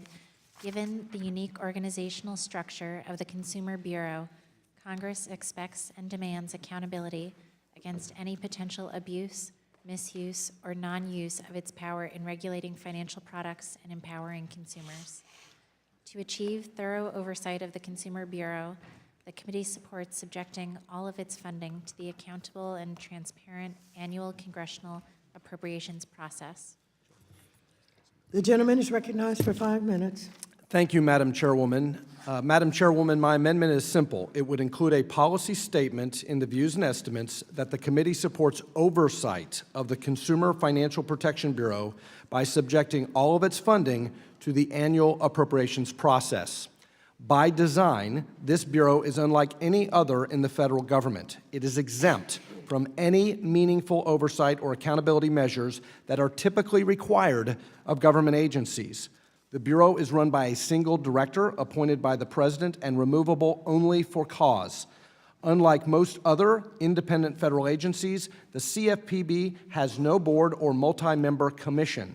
Then, worst of all, the Bureau operates completely outside of the congressional appropriations process and instead receives funding through direct transfers from the Federal Reserve System under an opaque and arbitrary formula. And yet, to add insult to injury, the Fed exercises no authority over the Bureau. There is no dedicated CFPB Inspector General and no meaningful oversight of the director, whoever might hold that office, whether it's Director Kraninger now or whether it was Director Cordray a few years ago. Congress has attempted on 16 times to place the Bureau on budget subject to the annual appropriations process to no avail. That's why last month, with the support of 29 of my colleagues, I reintroduced the Taking Account of Bureaucrats Spending Act, TABS Act, which would give Congress, finally, the power of the purse over the Bureau. The CFPB needs oversight and needs accountability, not just an invitation to report on its activities to this committee twice a year. Some of our witnesses tomorrow will join me in urging more statutory accountability and transparency in the CFPB operations. And I would note that in the current draft of the views and estimates, the majority has indicated an agreement on this. In fact, as I read the views and estimates, it is very, very clear on pages 7 and 8 that the committee is expressing concerns by actions taken after the Trump administration's appointees took over the leadership of the Consumer Bureau in November of 2017. And I would also note, Madam Chairwoman, in your opening statement, that it is your view, I happen to disagree with this view, but nevertheless it is your view that that President Trump's appointees have worked to, quote, tear down the agency, unquote. You and I may disagree with that characterization, but nevertheless, we do agree on one thing, that there ought to be more accountability of this agency regardless of who is in charge. To the extent any member is dissatisfied with the leadership, the rulemaking, or the enforcement activities of the agency, those members, this committee, and this Congress is totally powerless to influence or change the agency. That's because the Bureau is completely insulated from accountability and totally immune to transparency by statutory design. The Dodd-Frank Act, which sets up the Bureau, deliberately shielded the executive branch from meaningful congressional oversight. So, with all due respect, it appears to me that the views and estimates as currently drafted is internally inconsistent. On the one hand, the views and estimates lament the leadership and the recent activities taken by the Bureau, but on the other hand, the views and estimates seek to protect the very statutory provisions which would prevent this Congress or any future Congress from reforming the agency or holding the agency accountable. This should be a bipartisan amendment. This should be an amendment about defending this institution, this Congress, the legislative branch, for unaccountable activities by the executive branch, regardless of who is the occupant of the White House, regardless of who is the director of the Bureau, whether it's Director Cordray or Acting Director Mulvaney or Director Kraninger. This Congress should have an ability to influence through oversight, through meaningful oversight, through the power of the purse, the policies and activities of this regulatory agency. So let's not complain about the agency, complain about the leadership of the agency, complain about the direction of the agency, but in the same breath, reaffirm the powerlessness of this Congress. And that's why I urge a strong bipartisan vote in favor of the amendment, which would defend this institution against the executive branch, regardless of which party controls the White House. With that, I yield back. Thank you. Who seeks recognition? The gentleman from New York, Mr. Meeks, is recognized for 5 minutes. He is our subcommittee chair of Consumer Protection and Financial Institutions. Thank you, Madam Chair. And let me just say, the Federal Reserve, the OCC, the FDIC, all receive independent funding. Why? Because we want to make sure that politics doesn't play into this game. And that's what the consumers need. The consumers need an independent body, not politics, to play into what protects them in that regard. And so to try to put them into the political spectrum does not make any sense whatsoever.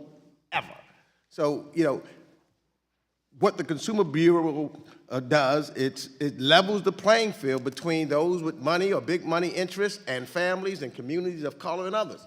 And so we want that independence. That independence must remain. And I think that for that reason, I would oppose the gentleman's amendment and ask for and say that we should vote no in that regard. And I yield back the balance of my time. Who seeks the recognition? I will yield to myself 5 minutes. I would like to thank the gentleman for at least trying to make his argument. By funding the Consumer Bureau through the annual congressional appropriations process, we would potentially be limiting how the Consumer Bureau does its job independently and in the best interest of consumers. I do not want to think about what consequences would be if the Consumer Bureau was shut down for 35 days, as were other agencies such as HUD that also yielded devastating consequences for families in need. It has been well established that when drafting Dodd-Frank, Congress intended for the Consumer Bureau to be free of political interference, both from Congress and the administration. The Federal Reserve, OCC, and FDIC are also independently funded. Why the focus just on the Consumer Bureau? Because the Consumer Bureau has leveled the playing field again, as was said by Mr. Meeks, between big moneyed interests and families, communities of color, older Americans, service members, and students. Furthermore, multiple mechanisms already exist to ensure accountability at the Consumer Bureau, including the semi-annual reports to Congress, which we have a hearing on tomorrow, and it will allow us to hold them accountable for their activities. And so, I urge my colleagues to oppose adding this amendment to the budget views and estimates document, and I yield back the balance of my time. Is there further discussion? Yes, I think. Mr. Rose? You're recognized for 5 minutes. I move to strike the last word. The gentleman is recognized for 5 minutes. Thank you, Chairwoman Waters, and I want to thank Mr. Barr for his very thoughtful amendment. I'm new to the Congress, but I will tell you that as I ran for this position, one of the things I heard most often across the 6th District of Tennessee was what is believed to be the travesty of the creation of the Consumer Financial Protection Bureau outside the ambit of control by the people. And I understand the argument about independence, but I think we live in a government where we don't want to allow an agency to be unfettered in terms of that independence. It is the people, after all, who elect us and send us here and who expect us to exert influence over this government. And they expect that, and they intend to have that. And I think that it is a mistake when we create an agency which is completely unfettered of that control. And I have heard many, many oversteps that the CFPB has made. When I share with the people in my district back in Tennessee the way in which the CFPB is funded, they shudder. And they shuddered regardless of whether they're Republicans or Democrats. They believe it is ridiculous in a government that does a lot of spending that is difficult to defend at times. When they hear about how the CFPB is funded and they hear about some of the excesses that have been reported at that agency, they are appalled. And so I think that Mr. Barr is right on track, and I support his amendment, and I believe that anyone who believes in good government, in responsible government, would support just this sort of measure. With that, I'd like to yield the balance of my time to Mr. Barr. I thank my colleague from Tennessee for his words, and my constituents share the sentiments of your constituents. In fact, they're often shocked to find out that a powerful agency of this nature would actually have zero accountability to the American people through their elected representatives in Congress. I just want to make clear that a vote against this amendment, whether you're a Democrat or Republican, a vote no on this amendment is a vote against oversight. And as the ranking member of the Oversight Subcommittee, I take that responsibility very seriously. We should have bipartisan oversight of this agency. It just so happens that this agency is now controlled by an appointee of a president of my party, but I think that if we really take seriously our job in oversight, we need to put aside partisan politics and defend this institution and exercise real meaningful oversight, and that means subjecting the agency to the congressional appropriations process. Now, my good friend from New York, the chairman of the Consumer Protection Subcommittee, I think makes a well-reasoned and well-meaning argument that this agency should be independent and it should be free from politics. I agree with that. But you could make the argument that any agency, the United States Department of Agriculture, the Department of Labor, the Department of Defense, all of these are subject to the annual appropriations process. Are they free of politics? This is our system. This is the system that we have designed, that the Founding Fathers designed. You can call it politics. I call it checks and balances. That's what it really is.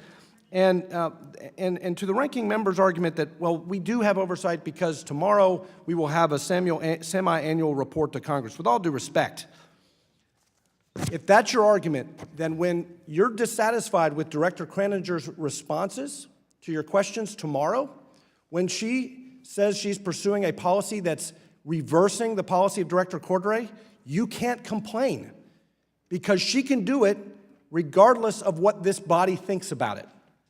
If you want to influence Director Kraninger's activities, then you should vote yes on this amendment because you would then be voting in favor of meaningful oversight. And one final point, and then I will yield whatever balance time I have.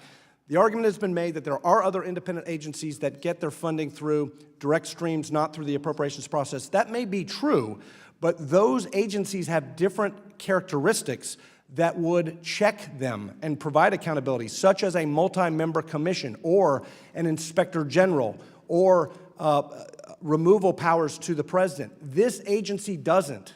This agency is different. That's why this agency, with no checks and balances, needs oversight through the congressional appropriations process, and I will yield to the ranking member.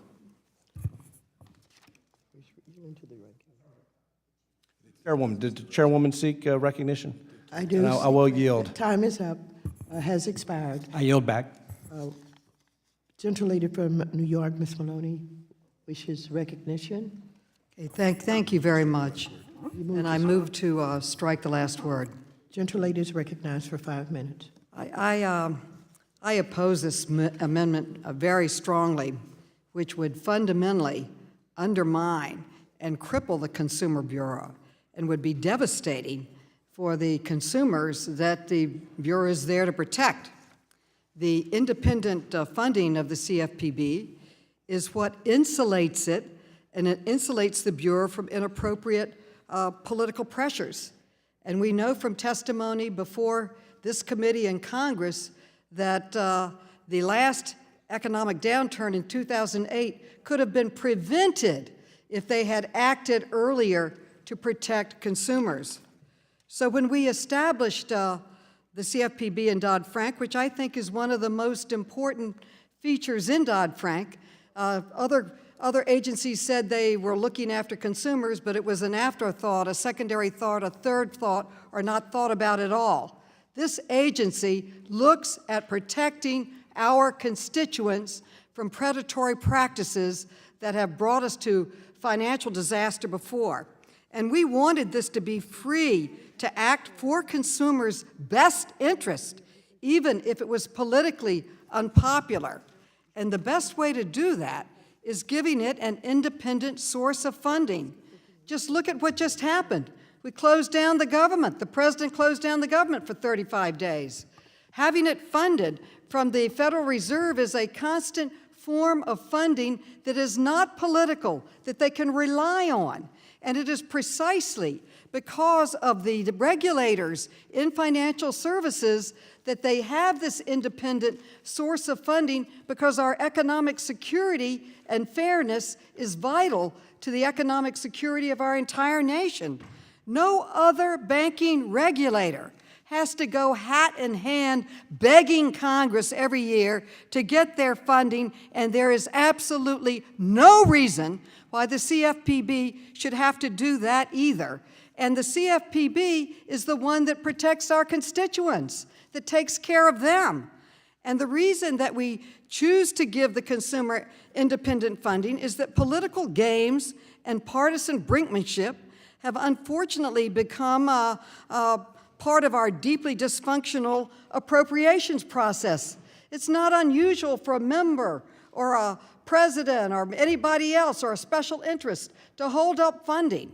So keeping it independent is absolutely fundamental, and it is critical. Now, you say we don't have any oversight. We're having an oversight hearing tomorrow. And guess what? If we don't like what they're doing, we can legislate it. We can take it out to an election. I'll take this out to an election. I think every consumer would want this bureau to be there protecting them. We began this day with the chairwoman introducing the Consumer First Act, which will repeal the efforts by Mr. Mulvaney to roll back protections of consumers. And I'll speak about one as the author of the Credit Card Bill of Rights, which has been credited to saving consumers anywhere from $20 to $10 billion a year. That's more than most of our enrichment programs that we offer. That's a lot of money in people's hands. And what did Mulvaney decide to strike from the Consumer Financial Protection Bureau? Announcing and telling consumers how much money it was saving them and how credit was available. It is a data-driven agency. It is telling consumers who's protecting them and who's not. And the movements by Mr. Mulvaney to hide the information of how this is being going forward. Now, those of us who lived through the the Credit Card Bill of Rights, we know the industry came up and said, oh, it's going to drive up interest rates. It's going to make credit unaffordable. It's not going to be available. Well, guess what? The CFPB told us it made more credit affordable and kept interest rates down, and that their amount of complaints have gone from zillions to very, very few. That's important information to know. They're doing reports on critical ways to help our seniors, our veterans, other banking fees that may be unfair and anti-competitive and disruptive. This is one of the most important things that this Congress has done, and this bill is one of the most important that we can champion to put back the strength in the Consumer Financial Protection Bureau to be independent. We should be working to make them stronger and more independent. We'd have a stronger economy. I'm just warming up, Madam Chair. Can I have another 40 minutes? The gentlelady's time has expired. Is there further debate on the amendment? If there is no further debate on the amendment, I would ask for a recorded vote. the gentleman has asked for a recorded vote. A recorded vote has been requested. All in favor of recorded vote shall raise their hand and be counted. There is a sufficient second and a recorded vote, so ordered. Pursuant to Section C5 of Rule 3 of the committee rules, the vote on this question is postponed.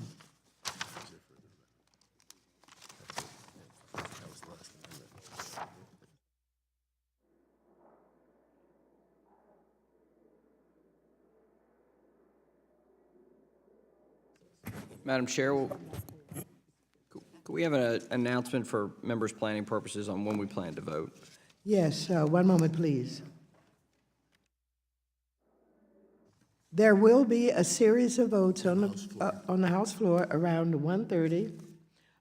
We will take postponed votes immediately after the floor votes. Thank you.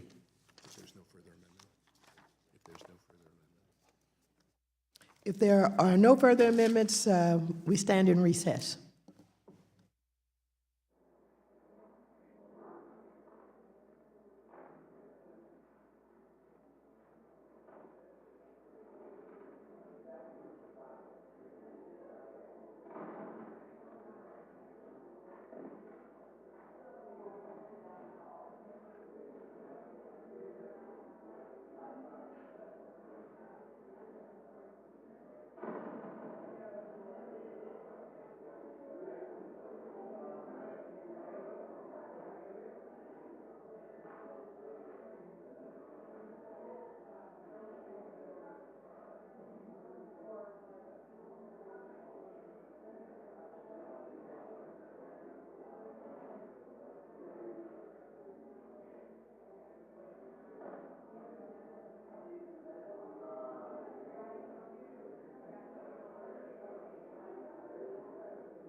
Fully agree.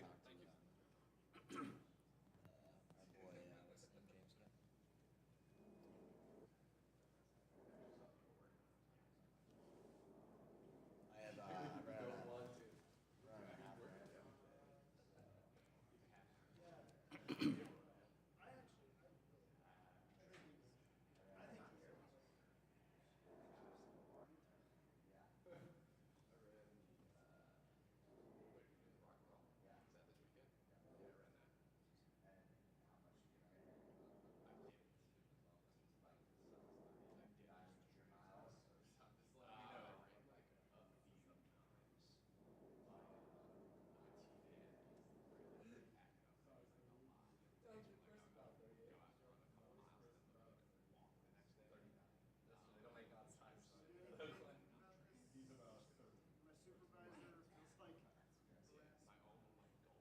They're not harassing you, you don't work together.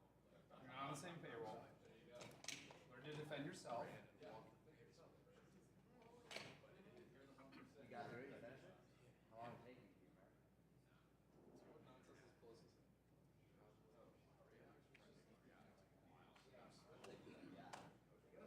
I've also just.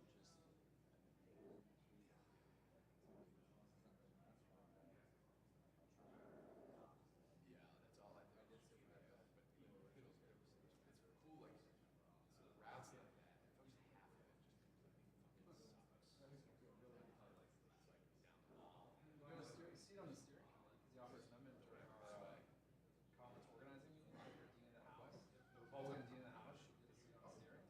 And no one was willing to challenge us. All right, fine, you're on steering. That's what's on the How long is that? It's like a mile long. It's just like a very steady hallway. It's pretty bad.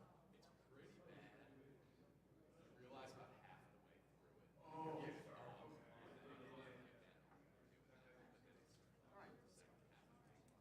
Yeah, well, I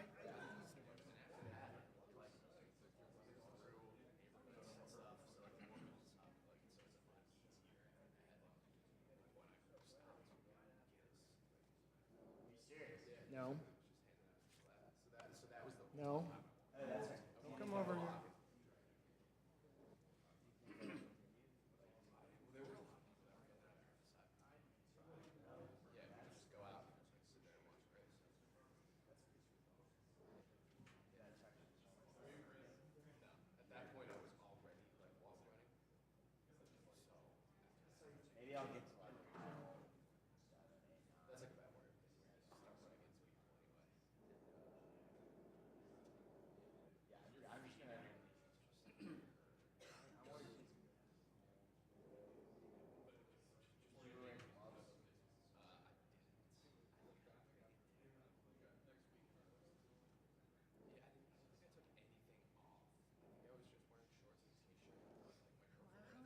Hi. I actually think I'm almost finished crunching numbers for you. Thank you. Yeah. Did that over my lunch break.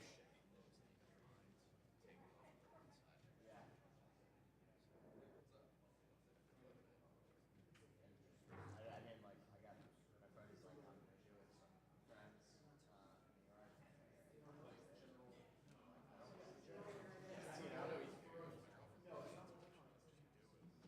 New York. I'm gonna do it and then check the box. If you're not interested, you're not.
Daniel threatened to kill, literally kill Scott Garrett. Daniel said, like, if you attack me, I'm like a make from my steak and kill my friend. This was before my time, but not my whole life. No, I remember when this happened. I was like, wow. He's lucky he didn't pull his knife out of his pocket. He doesn't care if he's on the floor. He's consistent.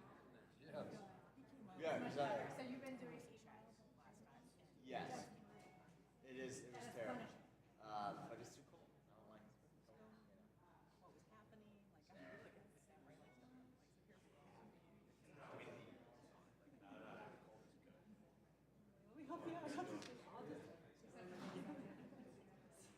Yeah, so do I. It's fun. Last year was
The committee will come to order.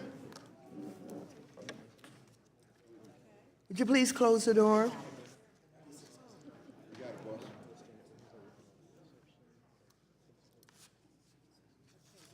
Pursuant to the chair's previous order, the committee will now take the recorded votes that the chair previously postponed.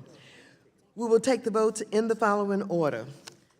Amendment number 3, that's offered by Mr. Duffy, then amendment number 4, offered by Mr. Budd, and amendment number 7, offered by Mr. Barr.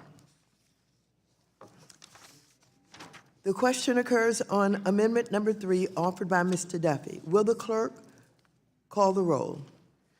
Mrs. Maloney? No. Mrs. Maloney votes no. Ms. Velasquez? Mr. Sherman? No. Mr. Sherman votes no. Mr. Meeks? No. Mr. Meeks votes no. Mr. Clay?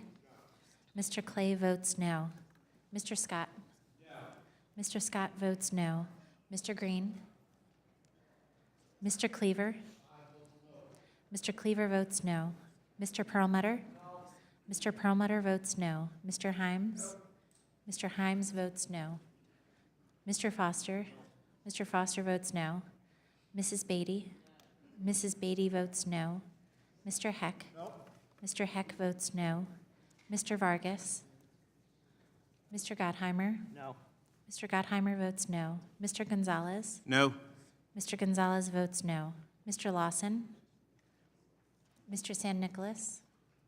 Ms. Tlaib? Ms. Porter? Ms. Porter votes no. Ms. Axney? Ms. Axney votes no. Mr. Caston? Mr. Caston votes no. Ms. Presley? Mr. McAdams? Mr. McAdams votes no. Ms. Ocasio-Cortez? Ms. Ocasio-Cortez votes no. Mrs. Wexton? Ms. Wexton votes no. Mr. Lynch? No. Mr. Lynch votes no. Ms. Gabbard? Ms. Gabbard votes no. Ms. Adams? No. Ms. Adams votes no. Ms. Dean? No. Ms. Dean votes no. Mr. Garcia? No. Mr. Garcia votes no. Ms. Garcia? No. Ms. Garcia votes no. Mr. Phillips? Mr. Phillips votes no. Mr. McHenry? No. Mr. McHenry votes no. Ms. Wagner? No. Ms. Wagner votes no. Mr. King? No. Mr. King votes no. Mr. Lucas? Mr. Posey? Mr. Posey votes no. Mr. Luke DeMeyer?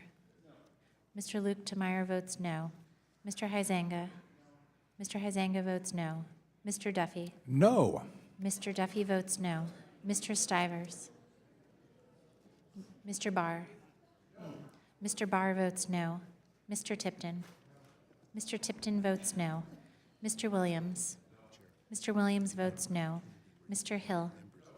Mr. Hill votes no. Mr. Emmer? Mr. Emmer votes no. Mr. Zeldin? Mr. Zeldin votes no. Mr. Loudermilk? Mr. Mooney? Mr. Mooney votes no. Mr. Davidson? Mr. Davidson votes no. Mr. Budd?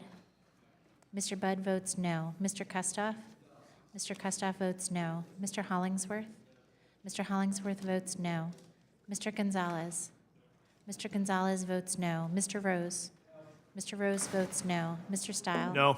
Mr. Stile votes no. Mr. Gooden? Mr. Riggleman? Mr. Riggleman votes no. Madam Chair? No. The chairwoman votes no. Madam Chair. Does any member wish to change his or her vote? Madam Chair. Ms. Velasquez? Mrs. Velasquez? No. Ms. Velasquez votes no. Mr. Vargas? Mr. Vargas votes no. Mr. Lawson? Mr. Lawson votes no. Ms. Presley? Ms. Presley votes no. Mr. Green? Mr. Green votes no. Mr. Stivers? No. Mr. Stivers votes no. The clerk will report.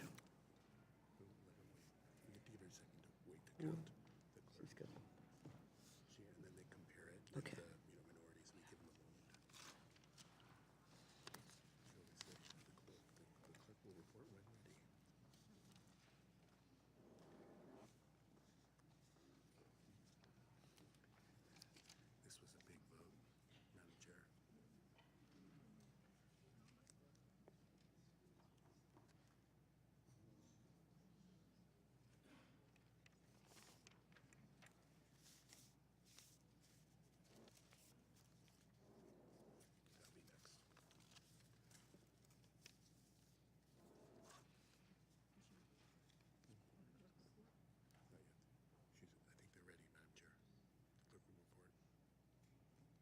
Clerk will report.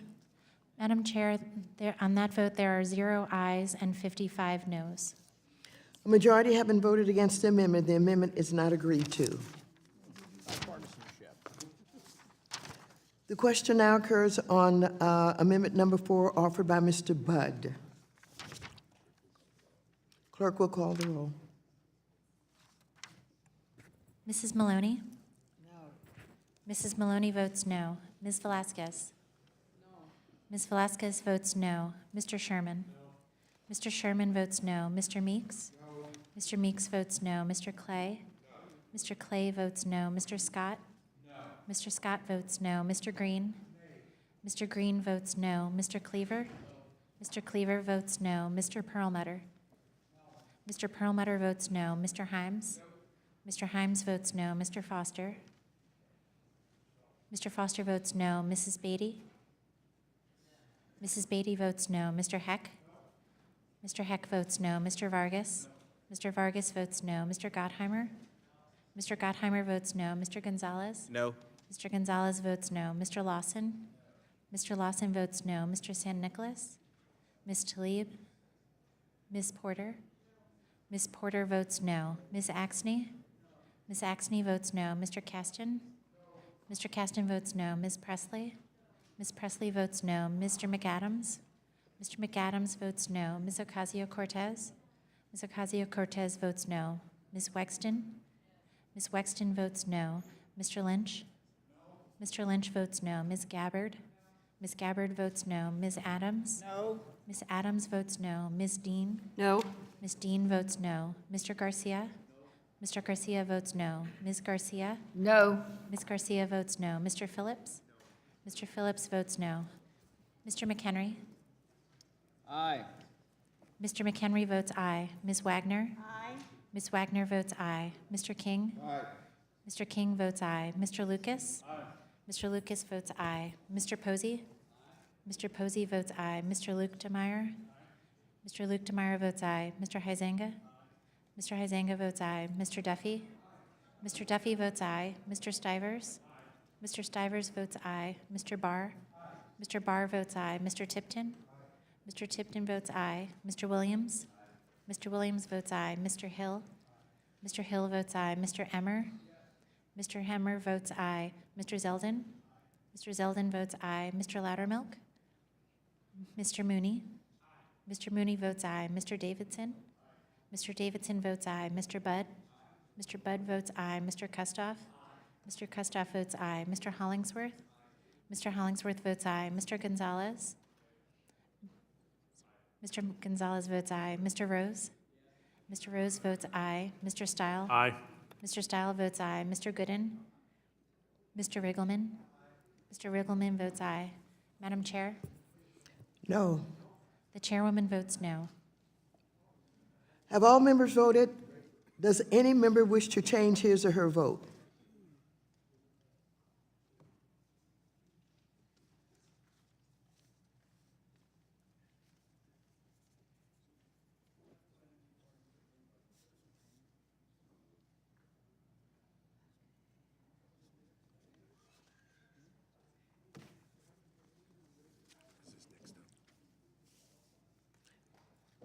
If not, the clerk will report.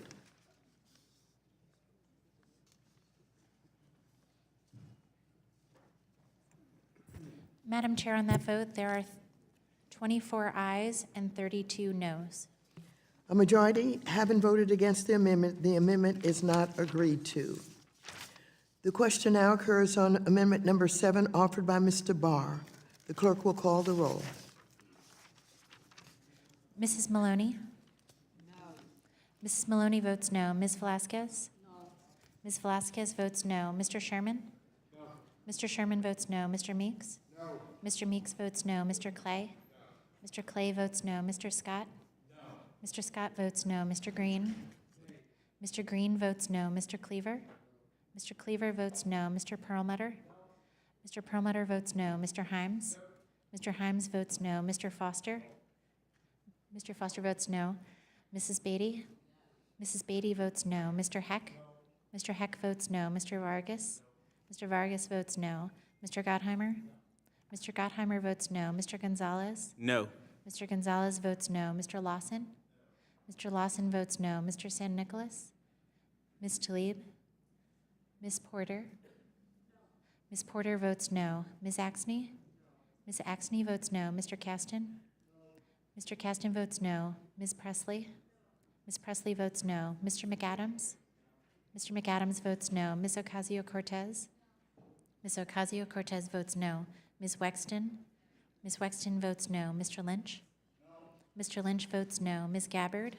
Ms. Gabbard votes no. Ms. Adams? No. Ms. Adams votes no. Ms. Dean? No. Ms. Dean votes no. Mr. Garcia? Mr. Garcia votes no. Ms. Garcia? No. Ms. Garcia votes no. Mr. Phillips? Mr. Phillips votes no. Mr. McHenry? Mr. McHenry votes aye. Ms. Wagner? Ms. Wagner votes aye. Mr. King? Mr. King votes aye. Mr. Lucas? Mr. Lucas votes aye. Mr. Posey? Mr. Posey votes aye. Mr. Luke Temeyer? Mr. Luke Temeyer votes aye. Mr. Huizenga? Mr. Huizenga votes aye. Mr. Duffy? Mr. Duffy votes aye. Mr. Stivers? Mr. Stivers votes aye. Mr. Barr? Mr. Barr votes aye. Mr. Tipton? Mr. Tipton votes aye. Mr. Williams? Mr. Williams votes aye. Mr. Hill? Mr. Hill votes aye. Mr. Emmer? Mr. Emmer votes aye. Mr. Zeldin? Mr. Zeldin votes aye. Mr. Loudermilk? Mr. Mooney? Mr. Davidson? Mr. Davidson votes aye. Mr. Budd? Mr. Budd votes aye. Mr. Kustoff? Mr. Kustoff votes aye. Mr. Hollingsworth? Mr. Hollingsworth votes aye. Mr. Gonzalez? Mr. Gonzalez votes aye. Mr. Rose? Yes. Mr. Rose votes aye. Mr. Stile? Aye. Mr. Stile votes aye. Mr. Gooden? Mr. Riggleman? Mr. Riggleman votes aye. Madam Chair? The Chair votes no. The chairwoman votes no. Have all members voted? Does any member wish to change his or her vote?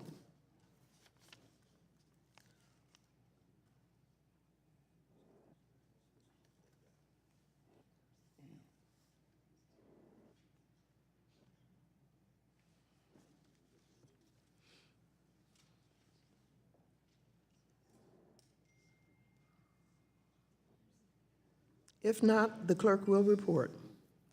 Madam Chair, on that vote, there are 23 ayes and 32 noes. A majority having voted against the amendment is not agreed to.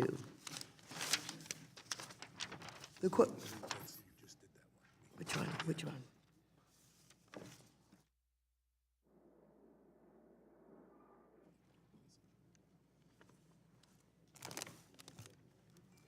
The question now occurs on the question of approving the committee's views and estimates as amended.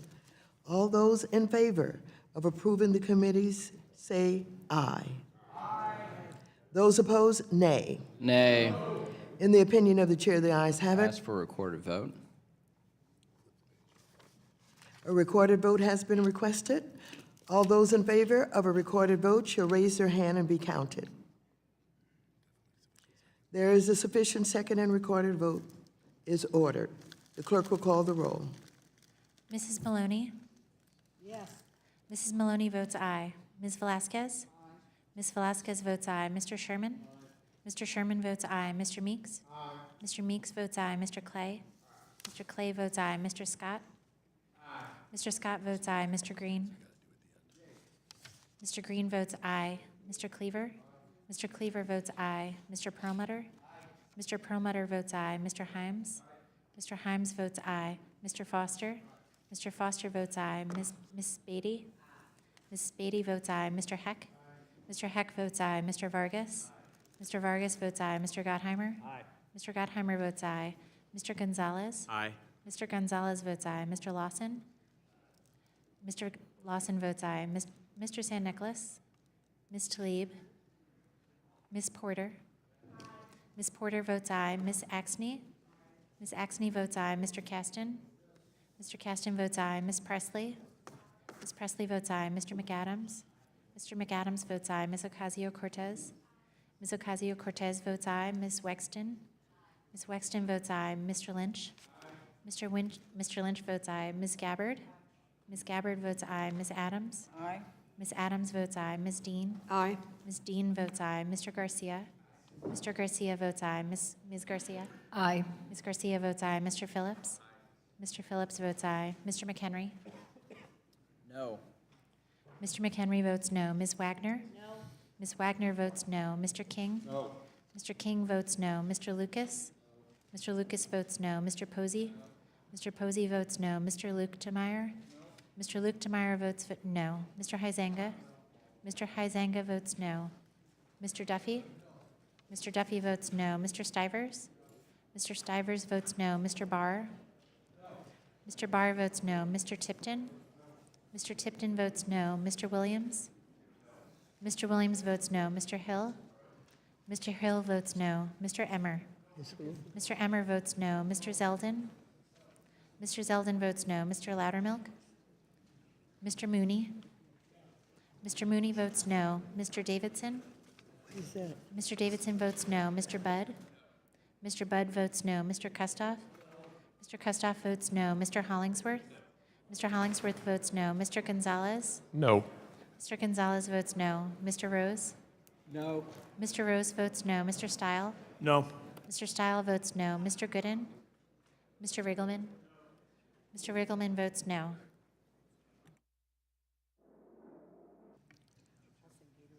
Have all members voted? Waters? Aye. Madam Chair, Wadums, aye.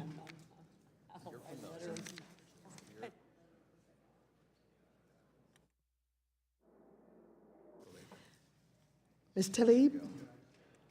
Ms. Tlaib votes aye. Chair? The chairwoman votes aye.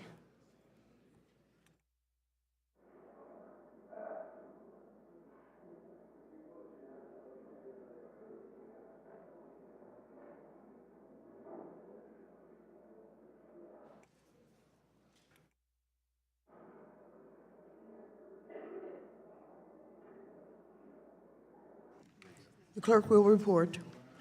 Madam Chair, on that vote, there are 33 ayes and 24 noes. A majority having voted in favor of the committee's views and estimates, this matter is agreed to. Without objection, committee staff is authorized to make necessary technical and conforming changes pursuant to House Rule 11, Clause 211. All committee members will have the right to file with the clerk of the committee supplemental, additional, minority, and dissenting views. I want to thank all members for their participation, and the committee stands adjourned.